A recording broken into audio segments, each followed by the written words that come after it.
Hello, and welcome back to, let me check my notes here.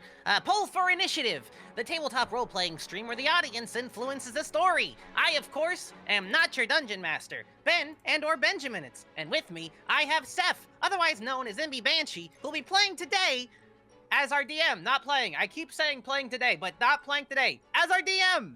Say hi, everyone, Seth! Hello.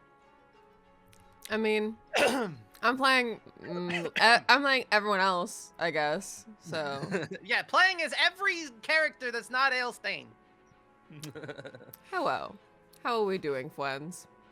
How is everyone on this fine Monday morning, evening, morning for some people? I don't know what time it is where you are. Nope, certainly not Monday morning anywhere anymore. I don't know. Tuesday morning? Mm-hmm. Is that? There you go. Oh, wow. Anyway, how are we going? How are we doing? What is up? Do not pay attention to me struggling to play music. How are we? How's your week been?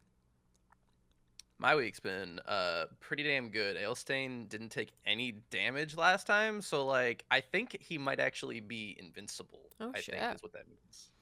Yeah. Hey, possibly. I think that's what we discovered.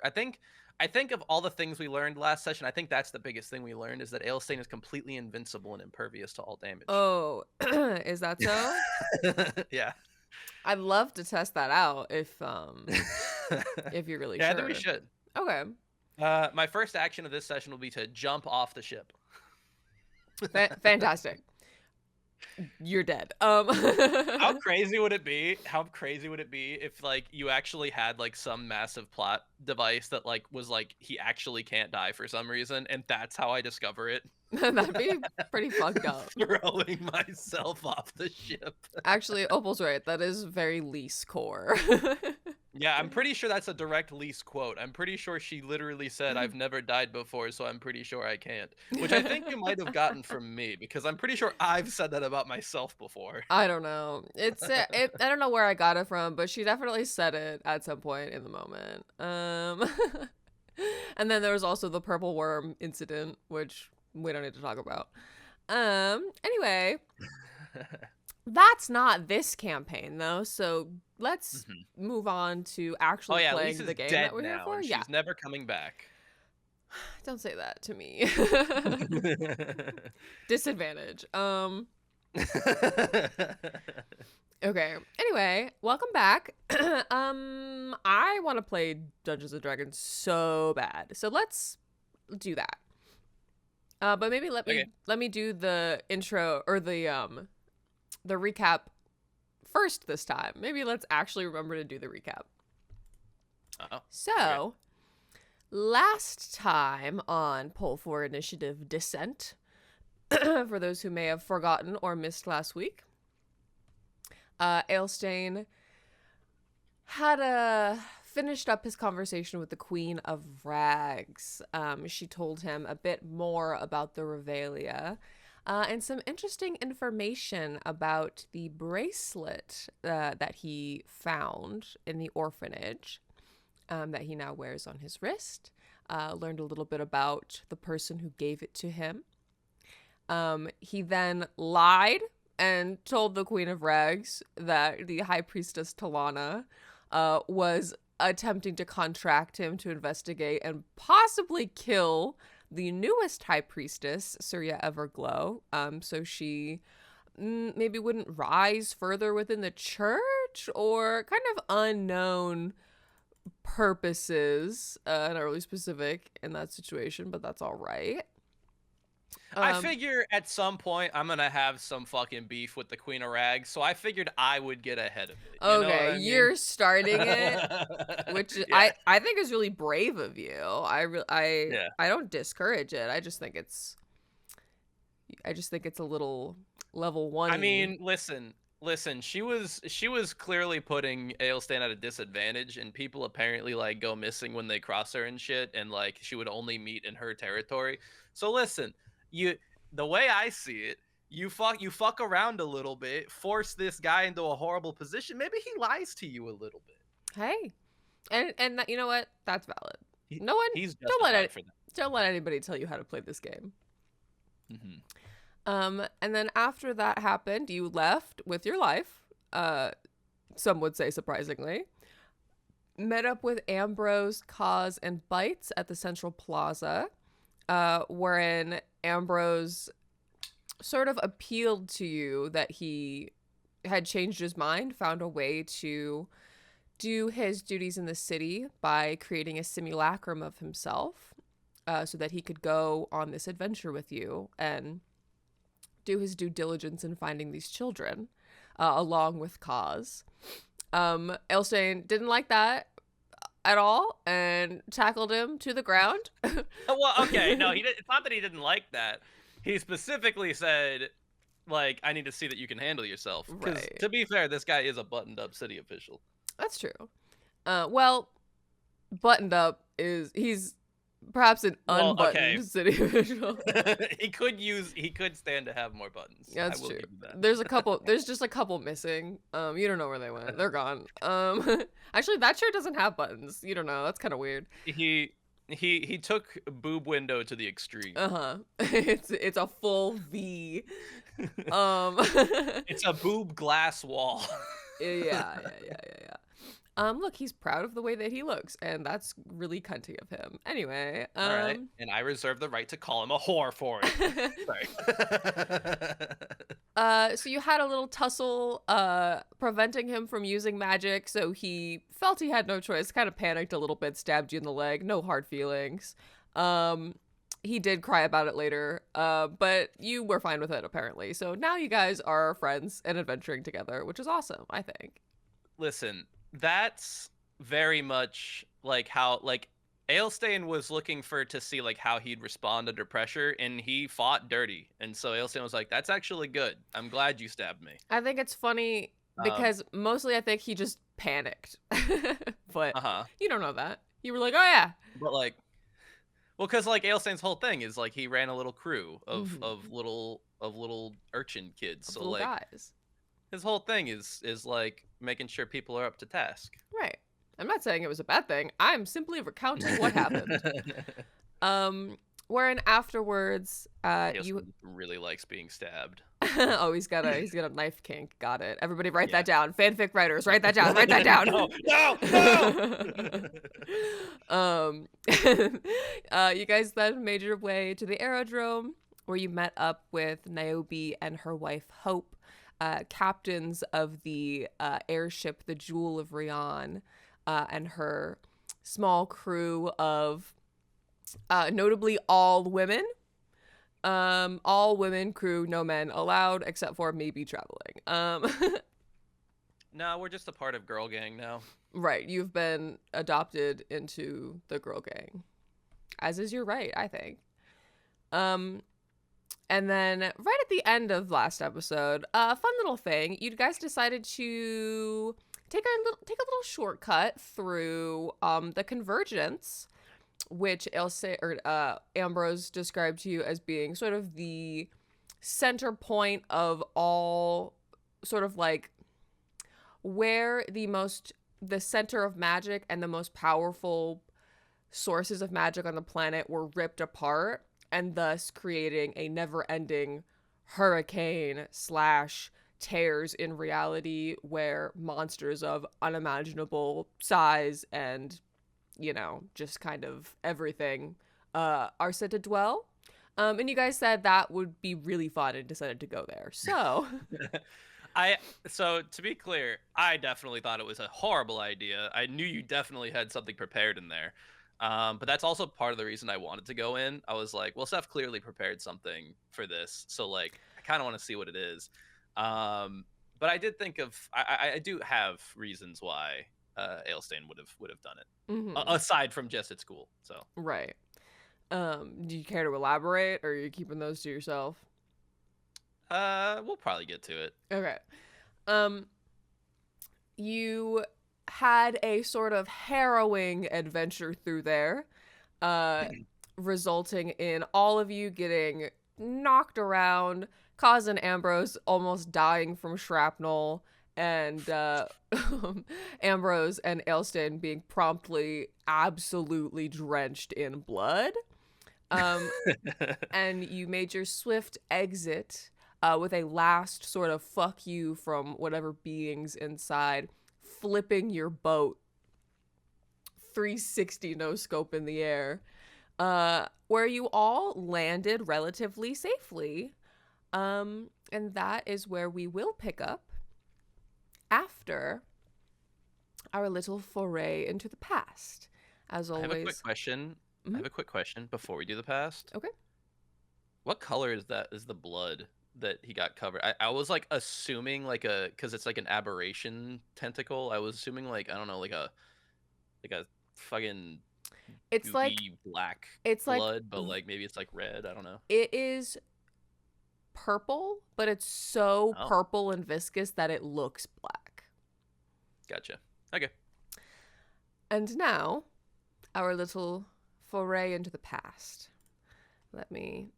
My music is being really weird today, so sorry if this sucks for some reason. All right. I think. Can't suck if I can't hear it. Well.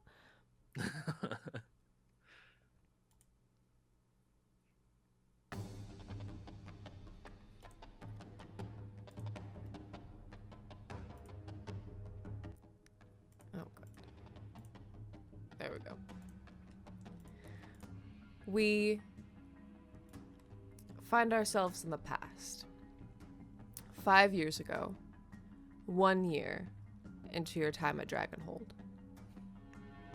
Alestain, Amber, and Gale are on a training mission in the Deadlands, a monster-ridden wasteland north of Kala. You've been sent to hunt a pack of wargs who are attacking adventurers heading north into Hyade. But things have not gone as planned. We zoom in on the dark orange wasteland, dusty, sand-ridden. We see Amber with a deep gash in her arm, tied with a makeshift tourniquet to stop the blood. You see Gale crouching on the ground, desperately attempting to unjam her crossbow. And Alestain holding Amber, who's leaning all her weight onto him, all of you exhausted. The sun is going down, and the wargs you've been sent to hunt are hunting you instead. We see them circle our small group of adventurers.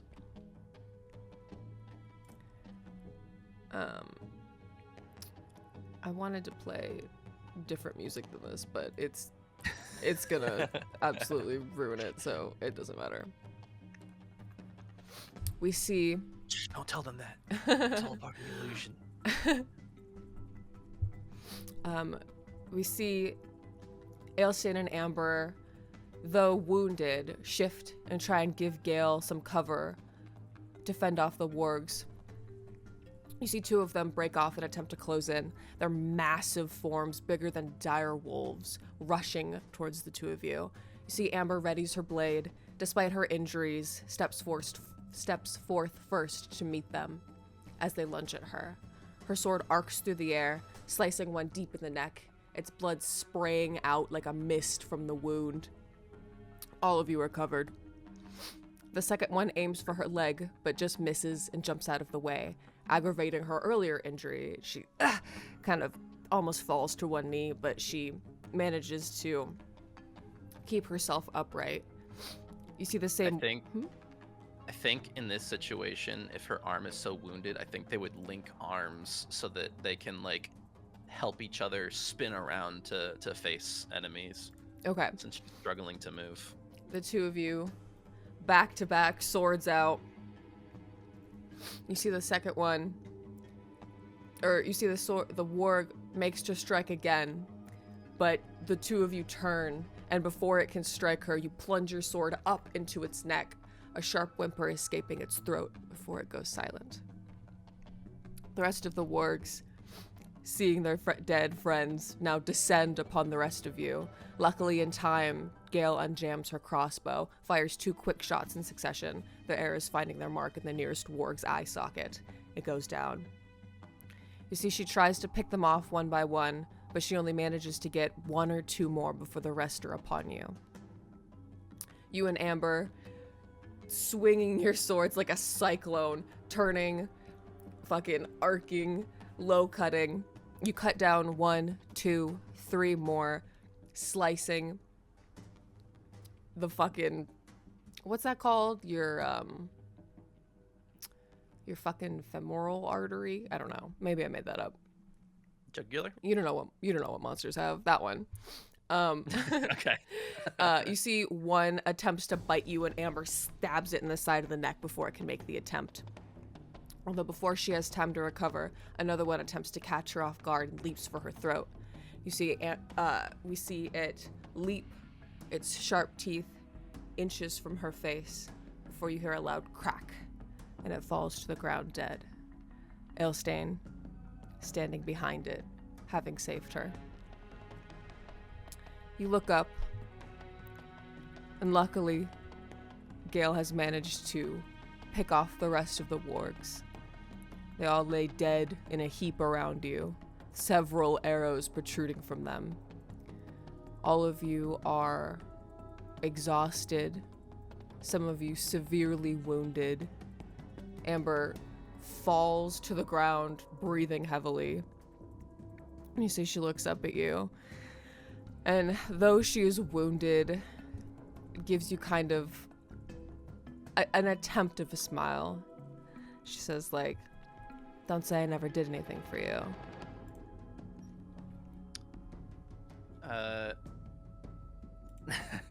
He says, come on. This wasn't nearly as bad as that job in the Temple District the one time. You see she attempts to get up, but is too wounded and just kind of resigns to sitting on the ground in the dust and the dirt and the blood. You see she looks around. She says, well, that could have gone better. And you see Gale kind of drags her crossbow over. She says, she kind of like tosses it onto the ground, frustrated. She says, it's not supposed to jam. Gotta talk to the fucking smith. Gotta get a new crossbow. Not supposed to jam. Says, things go wrong on jobs all the time. The point is, we got out alive. You see, she nods, and she says, I understand that logically, but I don't like losing. We could have died. But we didn't lose. We won. You see, Gale points at Amber. He tries to like raise an arm, but like maybe it's like all sliced up and like he just can't quite raise it all the way. Yeah. You attempt that, and you see Gale looks at you and looks at Amber. She points at Amber on the ground and says, she still might die if we don't get her a tonic soon. And you see Gale looks around. It is fully dusk now. The sun very quickly dipping below the horizon. You see Gale looks around, and there aren't really any landmarks. The Deadlands are all like tall. It's all like skinny pinnacles of rock, and just bones everywhere.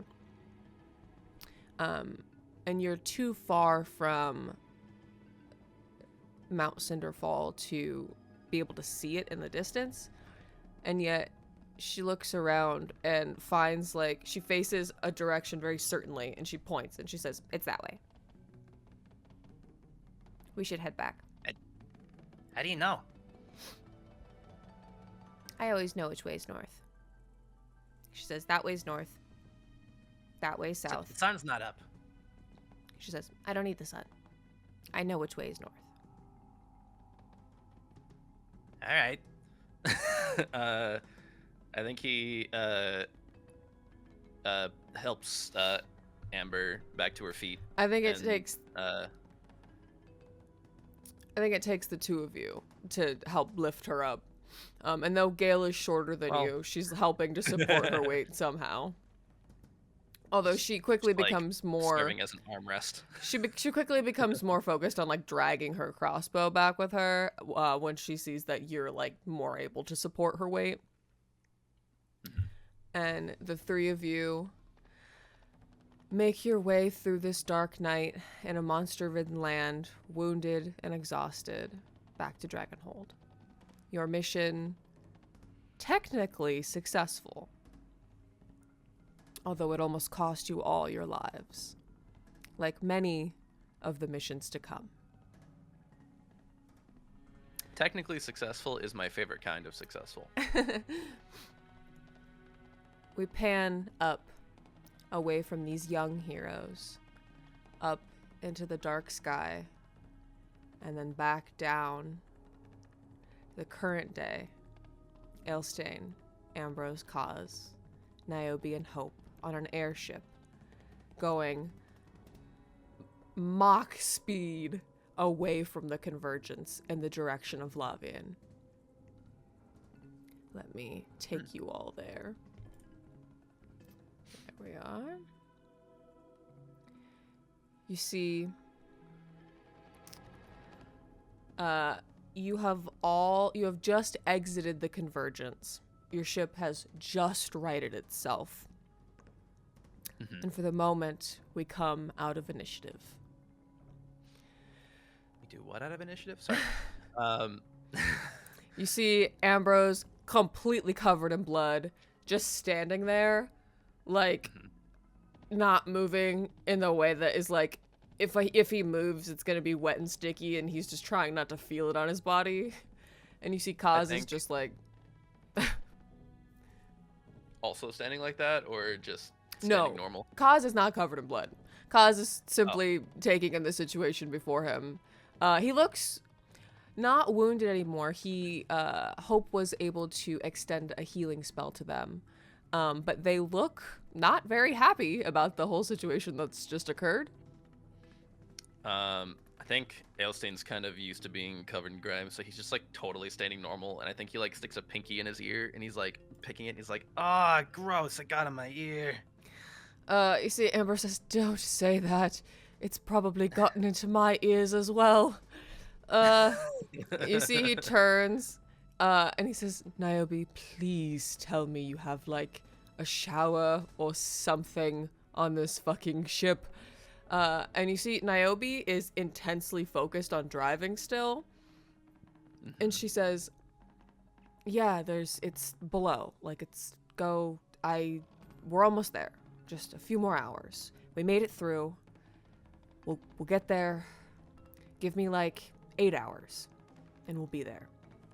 And you see Hope kind of lays a hand on her arm and turns back to the rest of you, and she says, if you wouldn't mind going below and checking on the others, I think I'll stay up here and keep an eye on this one. He says, sure. But you know, you probably should rest too at some point. How long you been driving for? You see Niobe kind of like waves a hand back at you, like dismissively. Like, it doesn't matter. All right, well, if we crash, it's your fault. And he goes below deck. As you make your way below, you enter the captain's quarters. Ambrose and Kaz following behind you, and you are stopped dead in your tracks. There's a loud scream from below. Chat. Uh-oh. Unlike previous polls, this poll is soon and not hours into the episode. Chat. What room did the scream come from? Left or right? Uh-oh. I shall... Did one of the cannon rooms get crushed? There we go.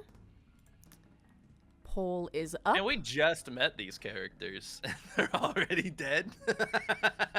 Vote 1 in chat for left and 2 in chat for right.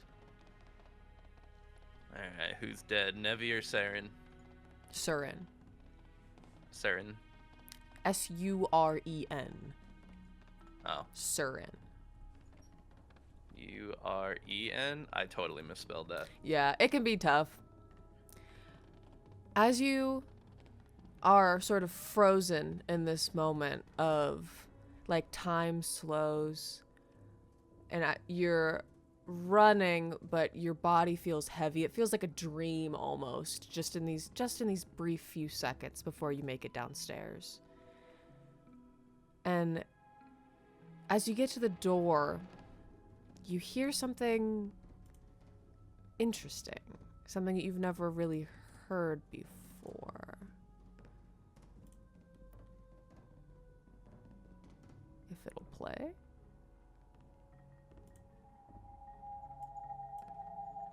A whistle. Oop, not that. It's haunting in its melody. It seems to be coming from everywhere and nowhere. I think he checks his ears again. He like puts another pinky in his ears to. The hell? I got tinnitus?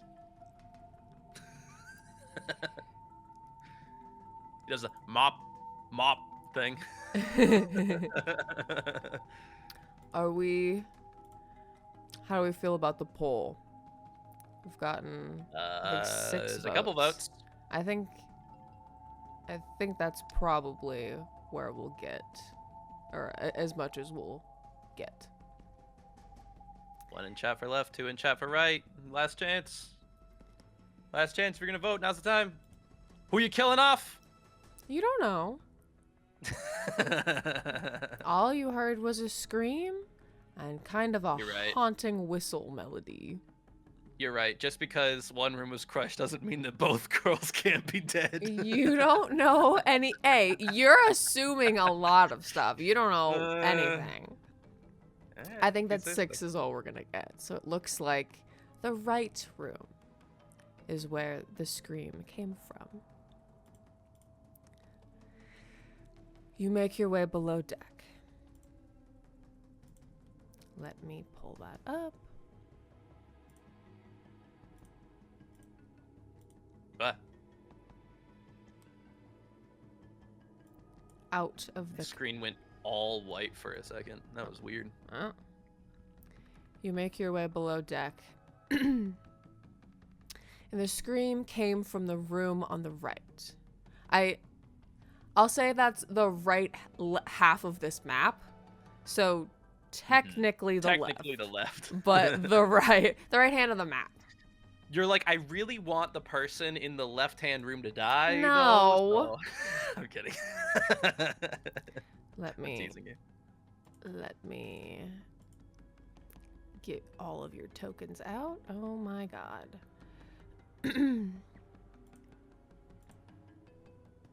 I'm sure it's fine.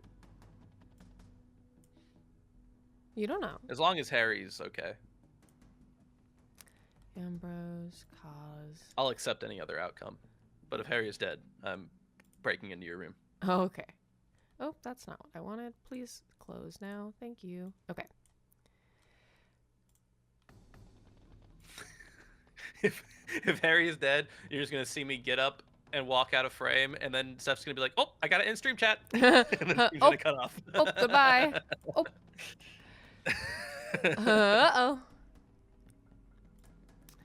Let's see. Oh, and then you are up here as well. So this is kind of the order that you ran down the stairs. Mm-hmm. Do you run to the room where the scream occurred? Or what do you do? You run into the cannon room on the right. Let me move some things up.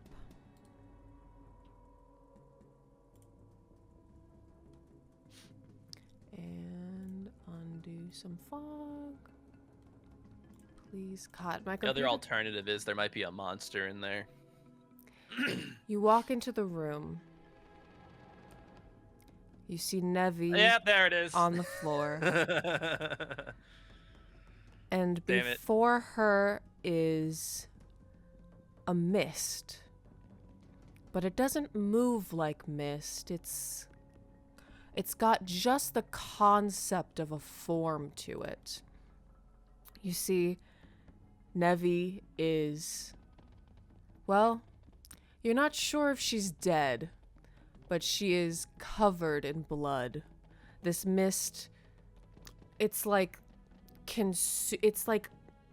resting over her body, and like parts of her are getting like her blood is being like mystified the more it like leans over her.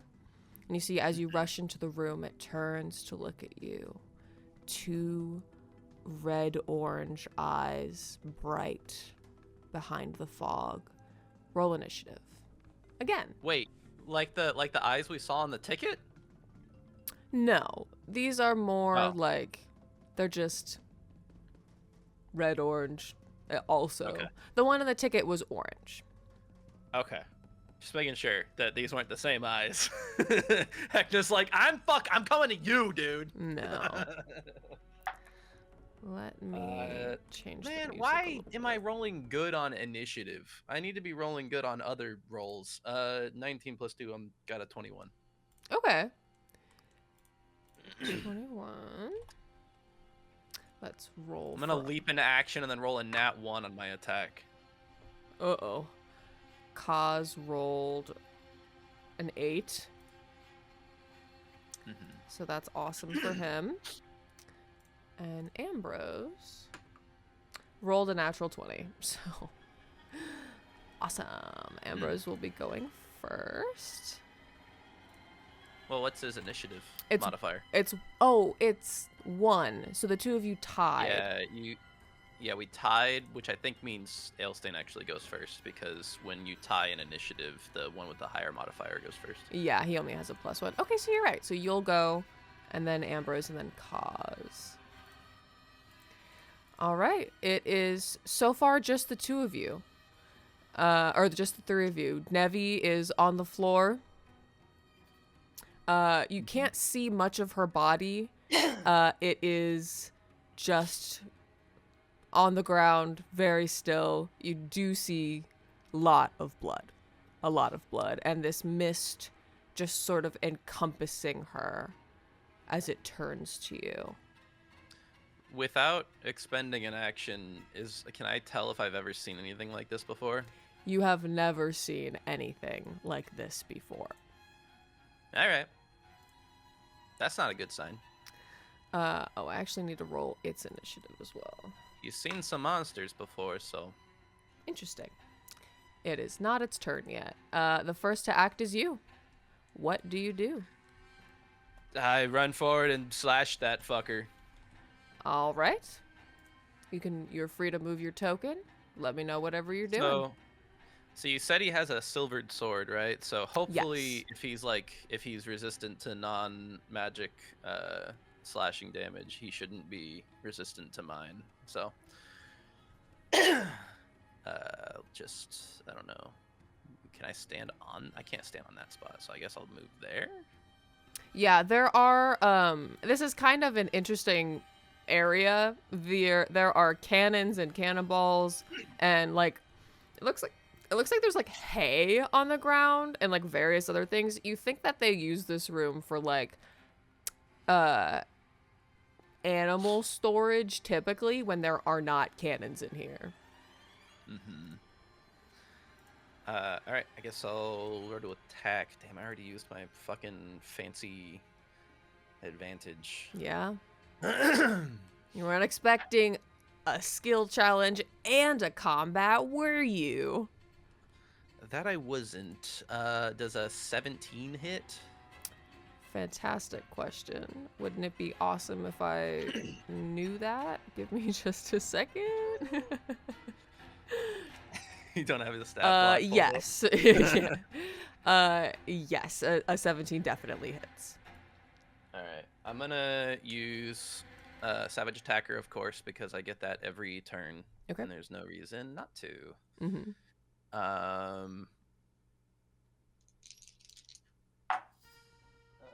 So the first roll was a 9, and the other one was an 8. So I'm gonna take the first one, and that's a 9 plus 2, 11. Okay, 11 points of damage. Mhm. This thing, you go to swing at it. Oh wait. Okay. You go to swing at it, and in this initial round of combat, it looks surprised. You swing your sword, and it's like cutting through nothing. And though it feels like you have not hit something, it makes this low whistle sound. Like, if you had to guess, it sounds like it's in pain. Mm-hmm. So that seems like it hurt. It seems like it hurt it, yes. Interesting. Okay.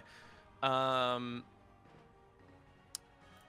so does it look like it's still like, I don't know, grappling Nevi or something? Like, does it look like it's like still latched onto her? It sort of just looks like, so it is, it doesn't have a single form. It's just kind of a cloud of mist with like the vaguest sense of a form. And the mist is sort of like such that it seems to just be like hovering over Nevi. You're not sure if it's like attached to her or if it's just like near her and it's misty, but it seems its attention seems to have turned to you. If it's not like holding her in any way, I think he looks over his shoulder at Ambrose and Kaz, and he yells back, "Take care of her!" You see Ambrose peeks his head into the room and he goes, of course something like this had to fucking happen. And you see Kaz says, move, and he like is like trying to like get in the door first. Unfortunately, Ambrose will not get out of the way. You see, he says, no. Ambrose, move! He says, I'm going in. And he moves. All right, now's not the time to be cunty, Ambrose. Why? A woman's life is in danger. What is happening? Why can't I move them? Oh yeah, Lux brings up a good point. Is there anything on Alestain's sword after he slashes that thing? No, it is pure mist. You see when you sliced it, it's sort of like, it was like you like sliced through mist. It left like a slice in its wake, and then the mist kind of like re-upped where it was. I do not know what is happening. Oh, I'm on the wrong layer. That's what's happening. You see Ambrose is like, oh, fuck. You see he runs into the room, attempting not to get too close. He'll run about here. He says, well, I'm not going to get near it, but, you see that what can he do? He sees Nevi on the floor. He sees you attacking it. He kind of goes, what should I do? Like, do you think a spell would hurt it? I said help her! All right, fuck! There's really not much that he can do, he thinks. But so he will... Ability sec saving throw. He looks at the thing. I have an idea. Mm-hmm. Can Alestain take 5 feet of movement, step back from the thing to provoke an attack of opportunity so that Ambrose has an opportunity to run forward and grab her? Right now, there is not a path to her. There are these wooden slats between the cannons. You are in the way, and so is the cannon. He would have, even if you stepped back and it stepped forward, he would have to like jump over a cannon to get to her. Or run do that. down the end of the hallway. I mean, he could try. Well, I mean, if I He could absolutely try. You want Ambrose, who could possibly be dexterous, to make that jump. Well, I'm just saying we don't know how long this thing has been like how much this thing has already done to Nevi. So I'm Right. like, she could fucking die here. Yeah. Yeah, whatever you want him to do. You're kind of calling the shots. What did Kaz roll? Kaz rolled an 8, so he'll go next. All right, fine. Do whatever you was gonna do, I guess. Well, no, whatever you want. They're your party members. No, if there's not like an easy path, then whatever. You see he kind of unsure what to do in this moment, sort of unable to get to her. You see that he looks at Kaz and he sort of says like, it's all right. Kaz can help her. And you see he points at the thing and is going to cast a spell. It needs to go ahead and make a saving throw. Ooh, succeeds. You see that Ambrose points at the creature and he says, stop, and attempts to command it to halt. However, Stop it. you see it sort of turns to him, like blinks like one eye at a time. Like it doesn't really blink. It just looks like mist sort of covers. It's like roiling mist. So it looks like mist kind of goes over one eye and then the other. And that's how it blinks. Blink one eye at a time. And then turns back to you, absolutely paying him no mind. Damn, the monster said silence, Twink. You see Ambrose goes, fuck, well, and then you see he turns to you and he says, well, good luck. And he expends his last bardic inspiration and gives you a d6. 86. Sorry. Yeah, he gives you 86 points of I don't know, something. Slashing damage. I die. You die, yeah. Ambrose guts you. You see, after that just sad attempt, Kaz rushes into the room and he kind of like pushes Ambrose out of the way. He says, move! And makes his way inside. 10, 15, 20. You see, he kind of just makes it narrowly through this this pathway. And you see he, disregarding the creature, he reaches out a hand towards Nevi. And you see, like, give me a perception check as he does this. Uh-oh. About to learn something real bad about this guy. 14 plus 2, 16. You see golden... you turn to look at Kaz as he, like, casts the spell. And you see he reaches a hand out. And I think I forgot to mention before, but previously Kaz was wearing gloves. Kaz has always worn gloves. You've never seen him without them. But when they went through the convergence, he was not wearing them. And you see that, so you can see his hands are absolutely scarred. They are covered in burn scars.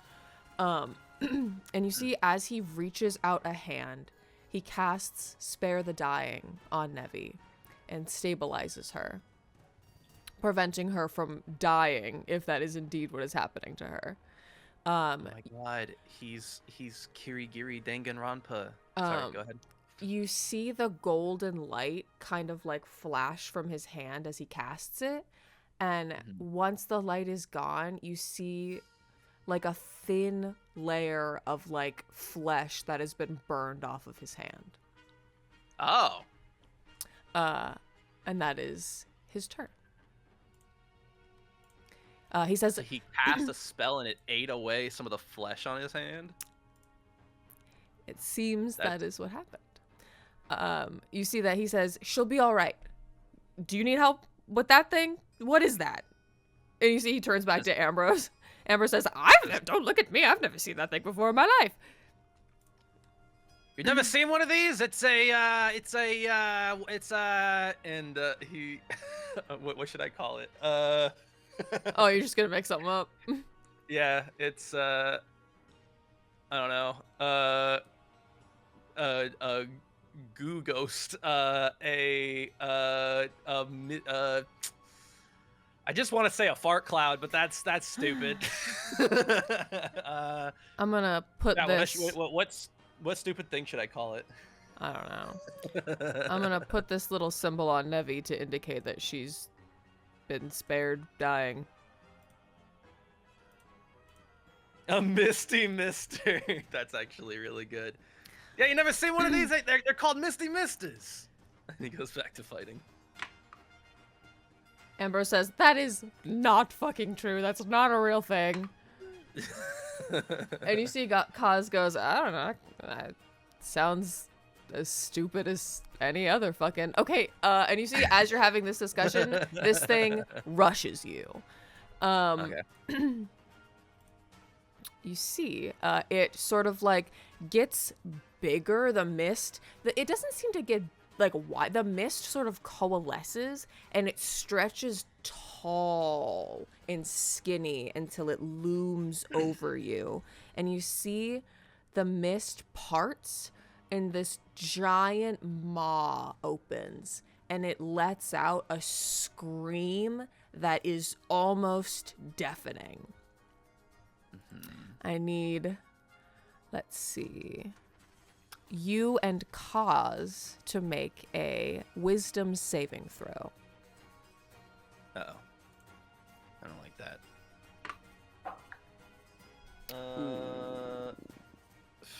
Kaz, oh. Saving throw. I'm actually rolling really well, 17. You and Kaz just manage to cover your ears in time. And you see I think I think he's still got some of the blood in his ears, so he actually doesn't have to cover his ears. yeah, he's like still like getting it out. You see Kaz like sees it kind of opening and he goes and it seems a little like it sort of shrinks back down and doesn't look quite happy that didn't really do anything, but that is its turn. Back to top of the round. That is, well, Nevi is no longer making death saves, has been spared, so she is now just unconscious on the floor. It's back to top of the round. It is your turn, Alestain. Did you say that hurt Ambrose, or it... No. You Sorry, and Kaz managed to, you both succeeded. But did Ambrose succeed? Or did It was only just hit us? it was just the two of you. Okay. Well, this thing screamed the last time I hit it. But since it like didn't like it went right through it but still hurt it, I wonder if it's not so much the slashing that's hurting it and maybe the silver. I'm gonna swing again, but this time, I don't know, kind of let my sword pass through a little slower and see if that like seems to influence it at all. Okay. Go ahead and roll. Ooh, not as good that time. I do have a +4 though. 16. That does hit. Huh? That does hit. Nice.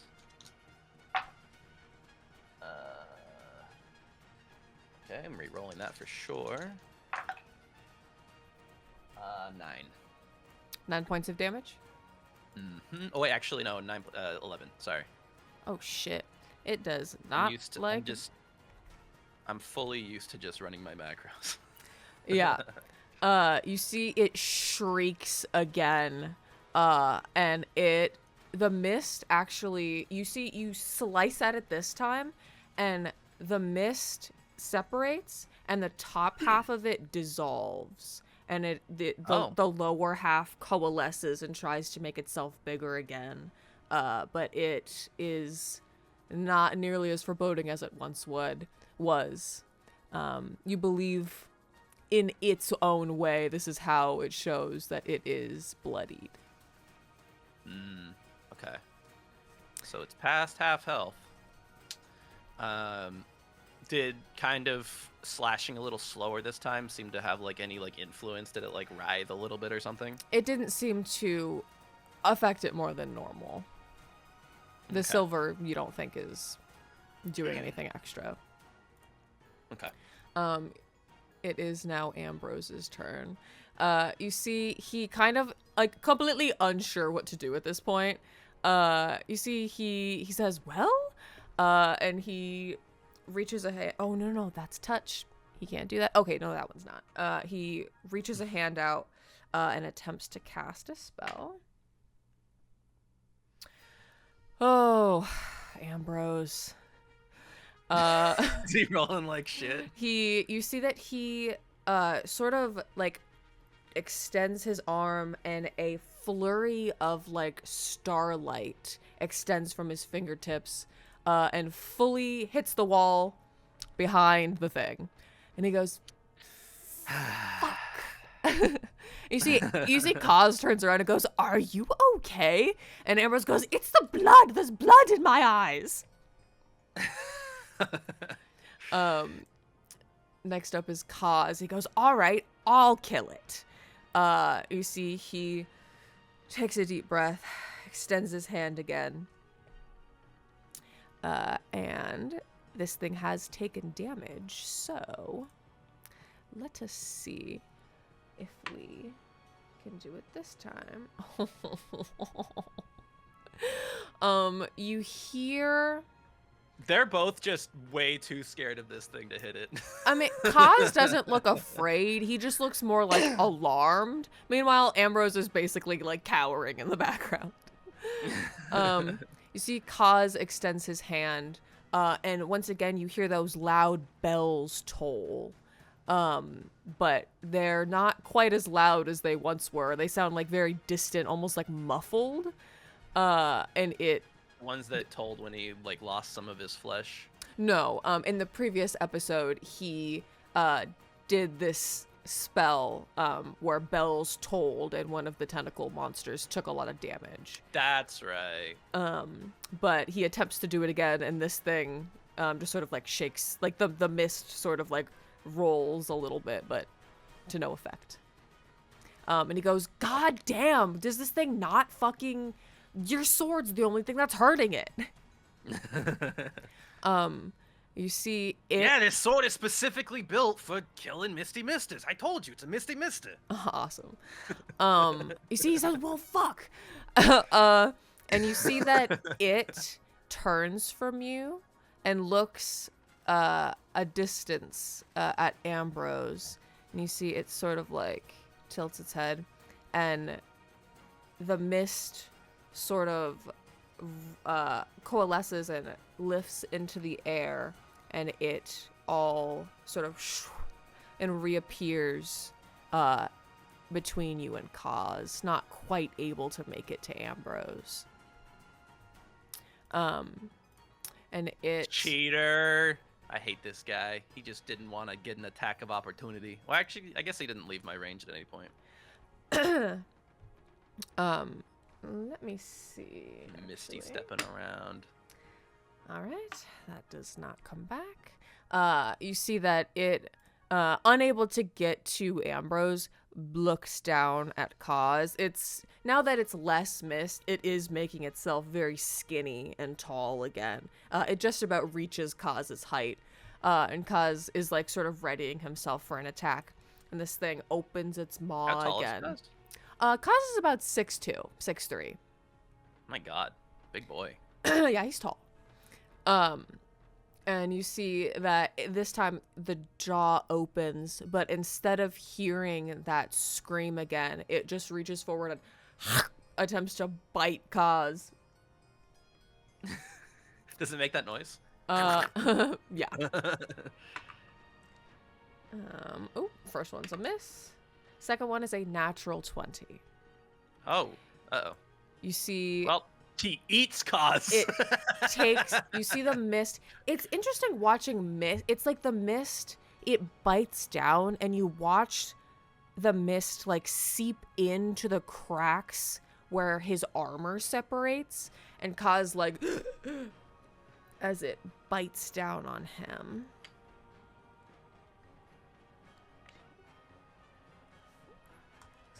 And does a good deal of damage to him. You see Kaz, it lets go and Kaz like almost falls to the floor. A mountain of blood gushing down the entire side of his body. Jesus Christ. Oh my god. You see he's like What? holding Alestain on. never gets hit, and everyone. I'm supposed to be the tank. You see he's like, oh, fuck. You see Ambrose is like, Kaz, fuck. And that is its turn. Top of the round. It is back to you, Alestain. What do you do? He says, "Oh no! This is between you and me. Leave him out of it." And he swings again. Go ahead and roll. Ooh, 23, baby. 23 certainly hits. Yeah, it does. And I rolled terrible on damage. Savage attacker. Oh my god, I rolled terribly both times. Fuck, man. What did you roll? 6. 6. You see, you slice through it from behind, taking off. It sort of, you take off a good chunk of it, but it still manages to reform. And you see it turns. It's like the eyes shift to the back. Where it was looking down at Kaz, the eyes sort of shift through the mist and are now looking down at you again. I believe it's Ambrose's turn again, because it just went. I think Alestain calls over to Ambrose, and he says, "You should check the other room. Make sure Surin's okay. I think I got this thing." You see Ambrose looks at Kaz, who is almost dying on the floor. And he says, and you see Kaz is like half delirious. He says, "Go, I'll be fine." And you see Ambrose is like, "All right." And he disappears. Let's see, what is his? He's got 30 feet of walk speed. 5, 10, 15, 20. You see that he disappears into the other room and out of. Call out if you see anything. You hear nothing. What? Hey, Ambrose, speak up. It's Kaz's turn now. Oh my god. And you see, he is like attempting. Oh god, he's like, he like gets up and is like, okay. This thing is directly in front of him now. I think he calls to Kaz and he says, "Get back from it. Don't worry about it. I got this thing." He says, "I'm not going to back up. It's gonna attack me if I move." Yeah, well, he can take the disengage action. He could, but he won't because he's a bitch. He's a bitch. You see, he says no. And Says, "Get back. You can't take another hit like that." he's going to. Oh, God damn it! These gay men are gonna die because they won't just let Alestain handle killing monsters. Let's see. Ooh. God damn it! Why am God damn it! I told him to disengage. Why am I rolling so well for this fucking monster? God damn it! You see that he utters a couple of words and his whole body briefly alights in gold. His eyes shine bright gold. And And you see it stretches out towards the monster, and the light passes over it, completely unaffected. And you watch again, having seen it now, you no longer need a perception to see it, but you see as the light diminishes from him, you see light redness across his skin where the light touched. And he says, "Fuck!" And kind of is like, attempts to like stumble away from it. It is the monster's this wouldn't be a turn. problem. We wouldn't be having a problem right now if people just listen to me. Although it is currently focused on you. The eyes had sunk through the mist and were now downturned on you. So the eyes are like moving around in the mist, like they're like shifting around. You see, it opens Come its on, hit maw me. wide and attempts to bite you. First one hits. Second one was cocked. Second one. What's your? That was whatted? What's your? Oh, ooh. AC 16. Ooh. To hit. They both hit. But both hit. It go ahead. It does that same exact thing. The mist descends upon you, and instead of feeling like a bite, it feels like the mist seeps into your body, and it's like it doesn't feel like you've been bitten or stabbed. It feels like your body just like locks up and you start gushing blood. Oh. Wait, I thought it bit me. It did, but it's mist. It doesn't have teeth.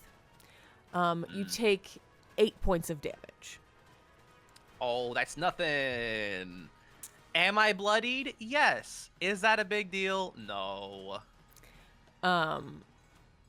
You see the mist like releases from you back to its place.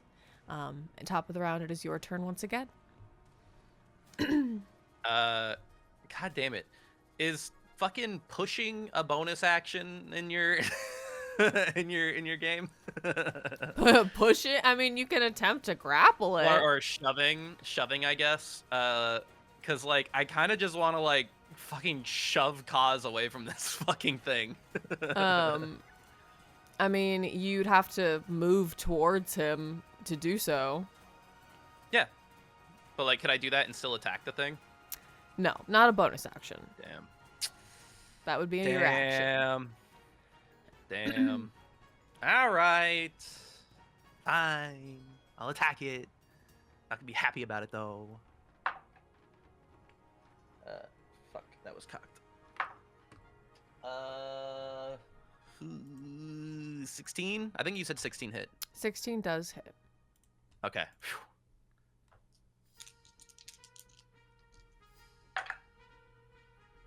Ooh, that was a pretty good first roll. Taking the first roll, it was 10 plus 2, 12? 12 damage? Or to hit? Yes. 12 damage. Well, how do you want to do this? Oh my god, I'm killing it? Matthew Mercer, how do you want to do this? I think he wants... I want to, like, stab it, like, through... I know I'm doing slashing damage, but I will, like, for the final shot, I just want to, like, stab it through the chest and, like, have the blade, like, stop, like, a few inches away from Kaz. Oh, great. Like, so that our eyes meet very gaily right after I kill it. And I want to be like, I told you to get back. You slice this thing, and the mist just dissipates off your sword as one final scream emanates from it. And this thing is no more. There is your health, by the way. Sorry, I realized I didn't have... Oh, I have a full have 12 that up. 12 health? Hell yeah. No. I'm adding that to my sheet. No. You took 8 damage, right? So that's... Yeah, I got 4. Yeah. So that's not 14. There you go. That's your health. This thing dissipates with a final scream. And you see Kaz kind of like, oh, and he kind of like slumps to the floor a little bit. Like he falls to like a knee and he says, "Go find Ambrose." Well, all right. I mean, it's his turn, but all right. I guess it is still my turn. I haven't used my movement. Sure. I'll take my 30 feet. Each of these squares are 5 feet, right? Yes. I don't make it. I make it into the hallway. Okay. After your turn is Ambrose's turn. Ambrose, say something.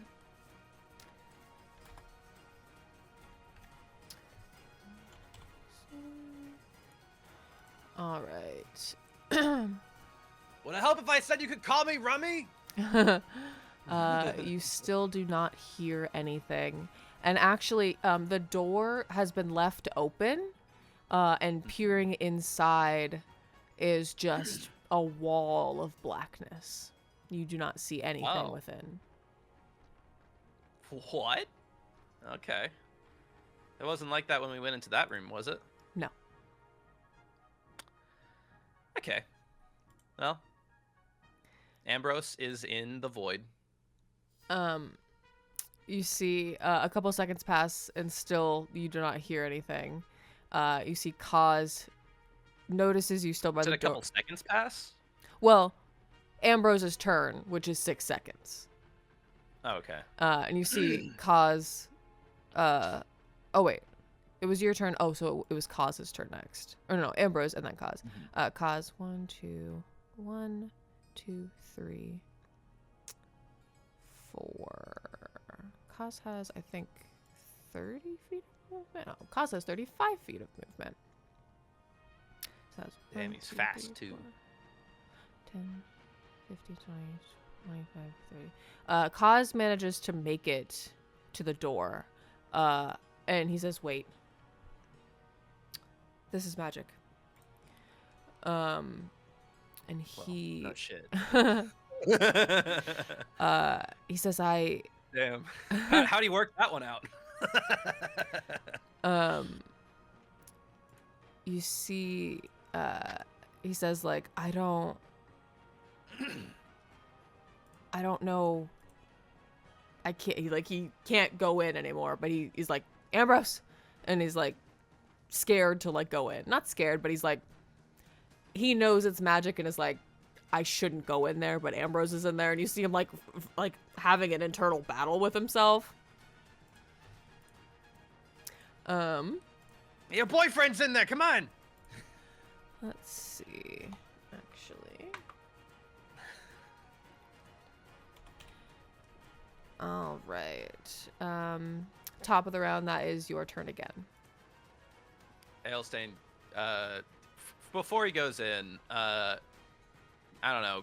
Do I anything in my studies tell me what this is? Make an Arcana check.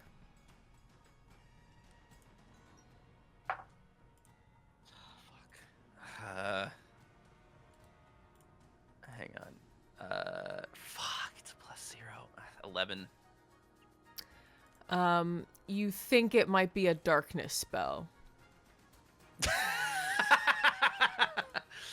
God damn it.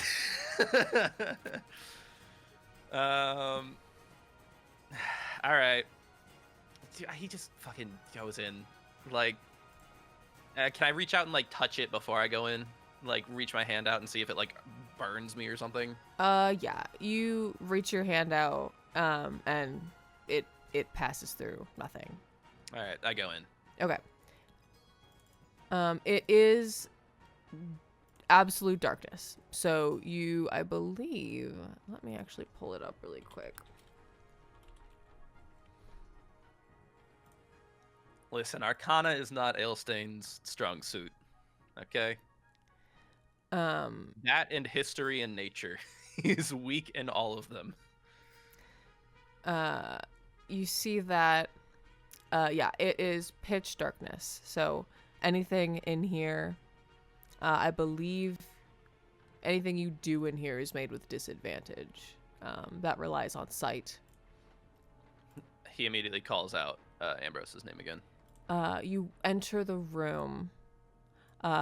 You open your mouth to speak, and no sound comes out.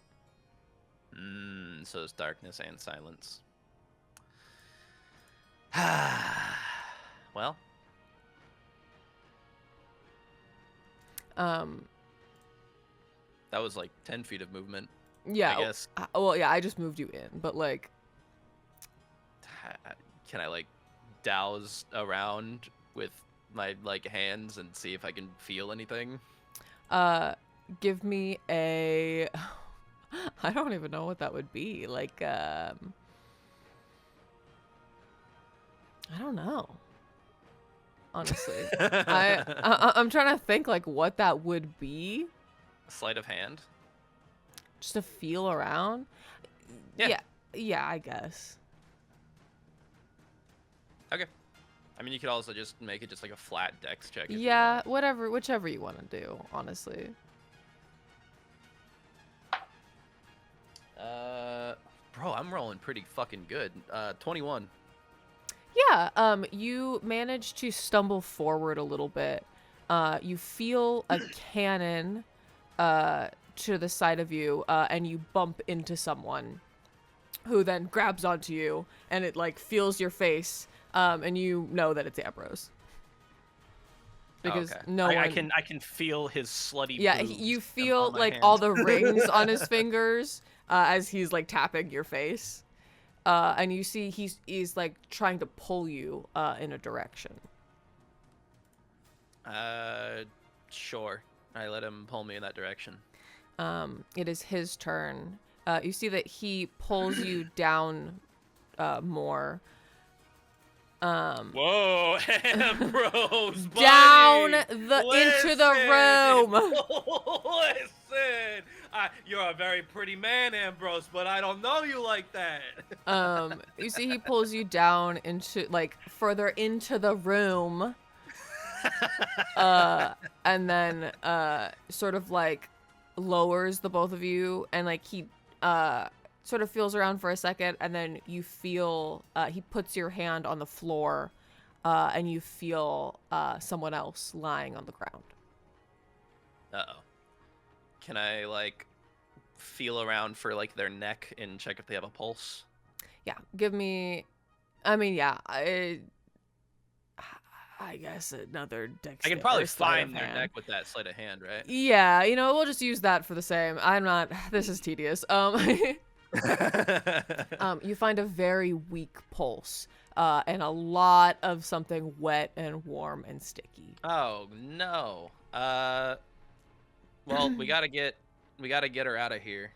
Can I pick her up? I guess I don't think I've taken an action yet, but I don't know is it still my turn, or are me and Ambrose I think sharing a turn? You and Ambrose have the same initiative, but you went first, so we kind of have moved on to his, and he hasn't done anything more than like move.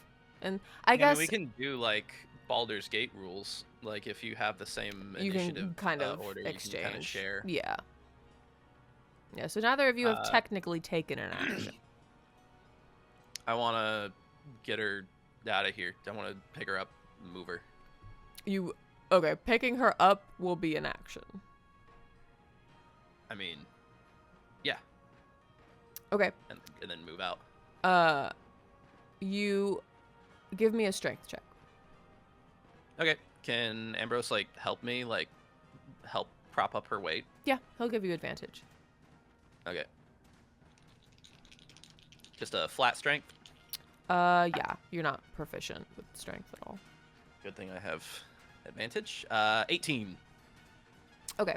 The two of you manage to sort of like find whoever's head this is and like cradle it, and like lift them up. And you are now holding her, or this person. And that is your action. And that is Ambrose's action as well. Have I used up all my movement? Yeah. Him leading you down there, you did, yes. Okay.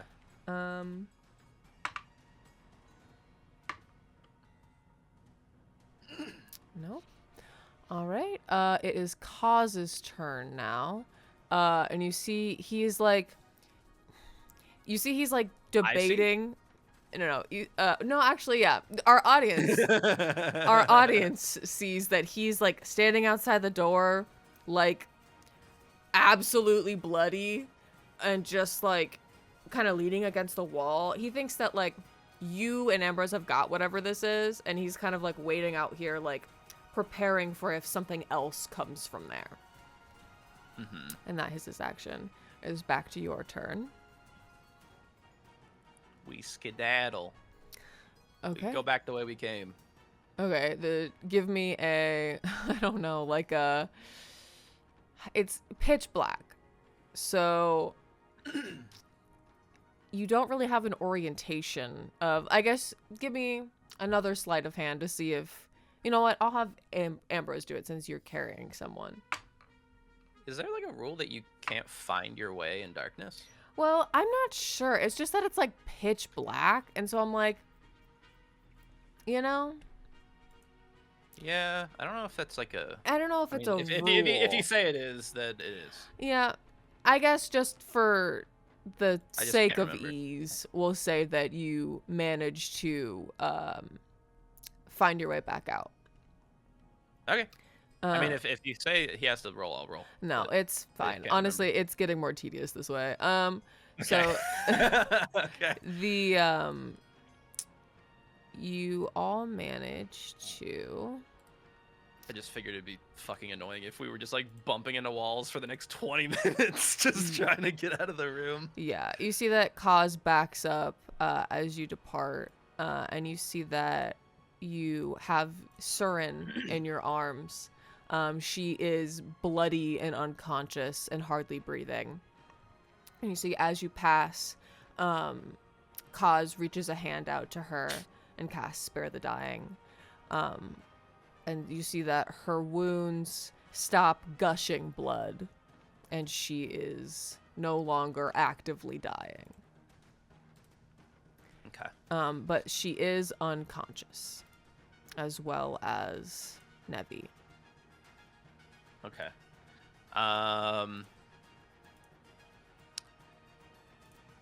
Okay. Are we still in initiative? We'll say for this moment, we come out of initiative. Okay, we do what out of initiative? Sorry. So they're both stable now? Yes, they're both stable, but unconscious. Although you start to hear, like, some groaning coming from the other room. You see Kaz pokes his head in and says, I think she's waking up. And he makes his way down towards Nevi. I think Alestain says, bring her to the other room. We know it's safe in there, to Ambrose. And he starts making his way south to check on the rest of the rooms, since we know that this room is like weirdly magically dark right now. Mm-hmm. So which room are you wanting to take them to? The room with Nevi. Like, just keep them both in the room that we know is currently safe. I see. You bring Surin over and sort of lay her down next to Nevi. Well, Ambrose should. Oh, Ambrose does. Okay, and then where are you going? Well, because south. you were carrying Surin, but... Okay. I think he hands her off to him. Okay. Is what I'm saying. Okay. And then you head south. Mm-hmm.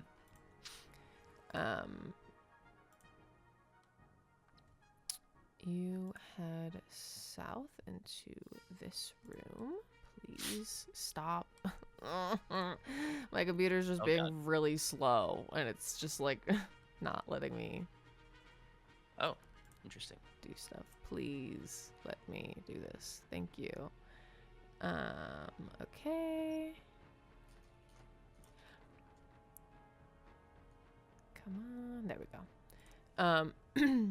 So, yes, you make your way south.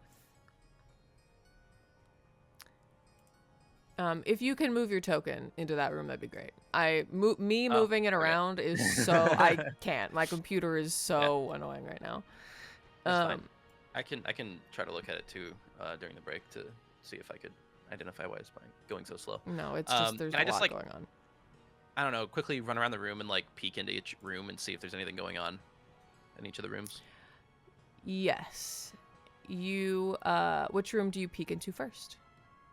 The rightmost one, the one that Ambrose and actually no, the leftmost one. That's where Harry is. You peek. You do you rush the door and like open it really quickly, or how do you approach opening the door? I peek inside. The room is empty. Is Harry in there? Do you take a minute to look around for him? What? Sure. Give me He an should investigation. just be on the floor. Okay. You said investigation? Hmm. Let me get back to my sheet. 19. Damn, I'm rolling like crazy today. It takes you a minute of looking around.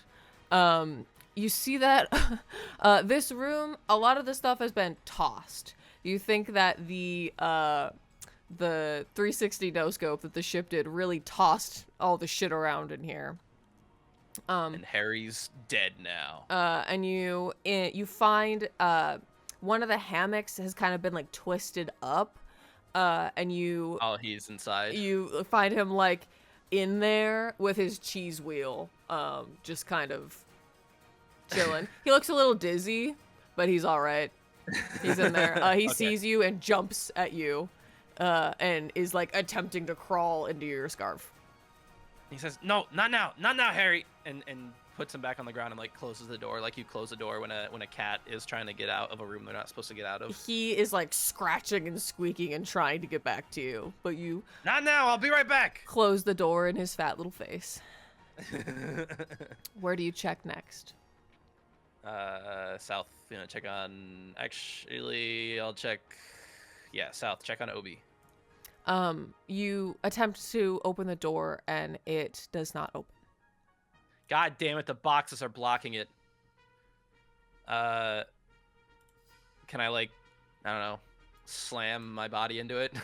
Yeah, give me a strength check to try and get the door open. Call it a DC 10. Oh, there it is. Your one bad My streak. roll. My streak had to end somewhere. 4. No. You throw your shoulder into it, and only manage to hurt your shoulder. Yeah, it's the shoulder that got bit, and he's like, ah, fuck. Okay, other shoulder. Yeah, you are still bleeding, quite profusely. I throw my other shoulder into it. Okay, give me another strength check. Fuck. You see that? 7. You see Kaz, kind of like peeks his head in and he says like, "What are you doing? Do you need help with something?" Says the door's jammed. Check on bites. You see that, Ambrose peeks around the corner and he says, "What?" And the two of them rush to the door. Kaz is going to attempt to break it open. I guess I could have attacked it, but You could have, but you see, you move out of the way. Kaz, also severely damaged, throws all of their weight on their good shoulder into the door, and it bursts open. And inside, give me just a second. Obi's just stacking boxes. I knew it the whole time. Obi's been playing blocks. Sorry, give me just a second. You see,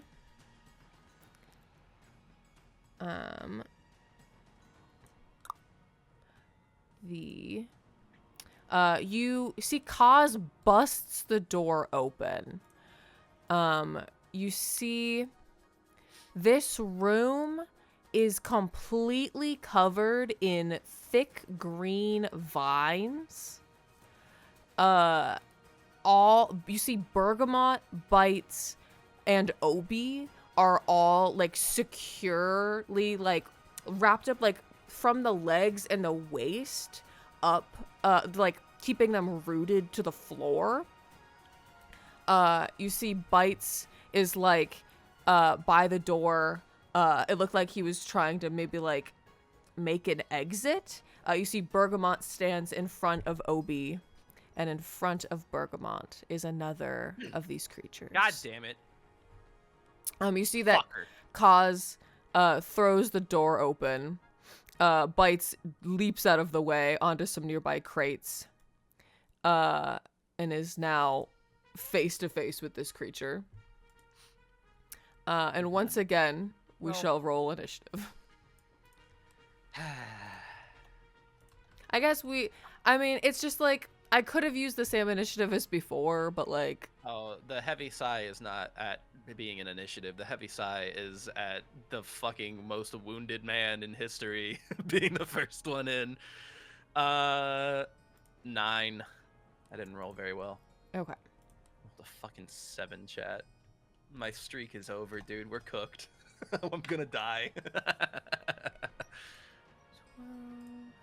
13. Ambrose rolled a 13. Oh, what the fuck was that? All right. Cause rolls a natural 20, which is great since he is first into the room.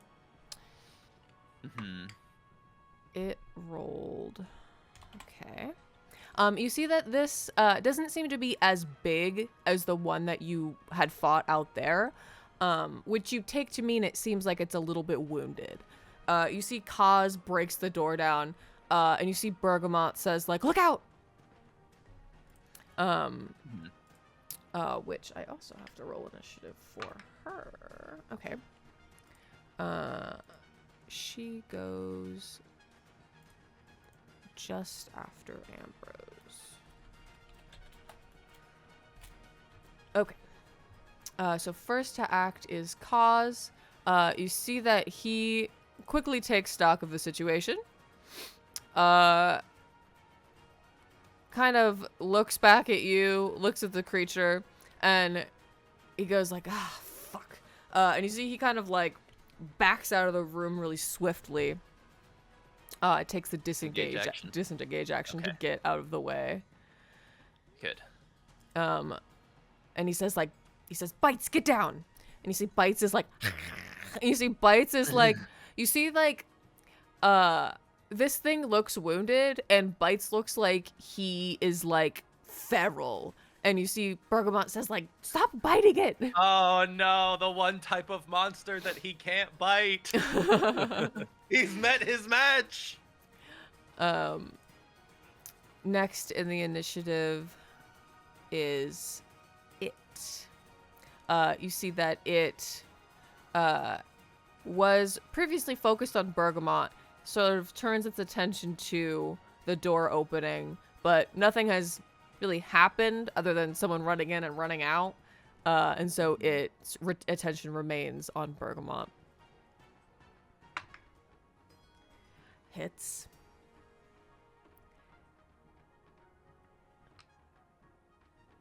Bergamot dies. You see it slashes her, or you see it bites her a few times. And she doesn't look quite as wounded afterwards, but you do see some blood pour out of her. And she got, but she is firmly like holding, protecting Obi. You see Obi in the background you see that the vines are like keeping him in place. You think like probably to protect him, but he's like trying to buck and like is like whinnying a lot. Like he is not happy. Oh my god. Bergamot protected Obi, and now I will protect Bergamot with my life. Okay, great. Next in the initiative is Ambrose. You see Ambrose runs into the room and is like, fuck! He's gonna go ahead and... Yes, that hits. Okay. Finally, man did something. finally, he fucking hit something. And that is 1d8. 4. You see, he throws another one of those starry, like, wisps. And this time it strikes home in the heart of the mist creature. It does this, like, scream, like, but it sounds very, like, whistly as well. And it like a tea kettle. it does not He's look done. happy. It looks quite wounded, in fact. Yeah. Is it like bloodied or whatever? It looks bloodied, yes.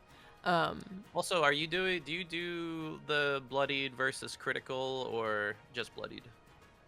Bloodied versus critical.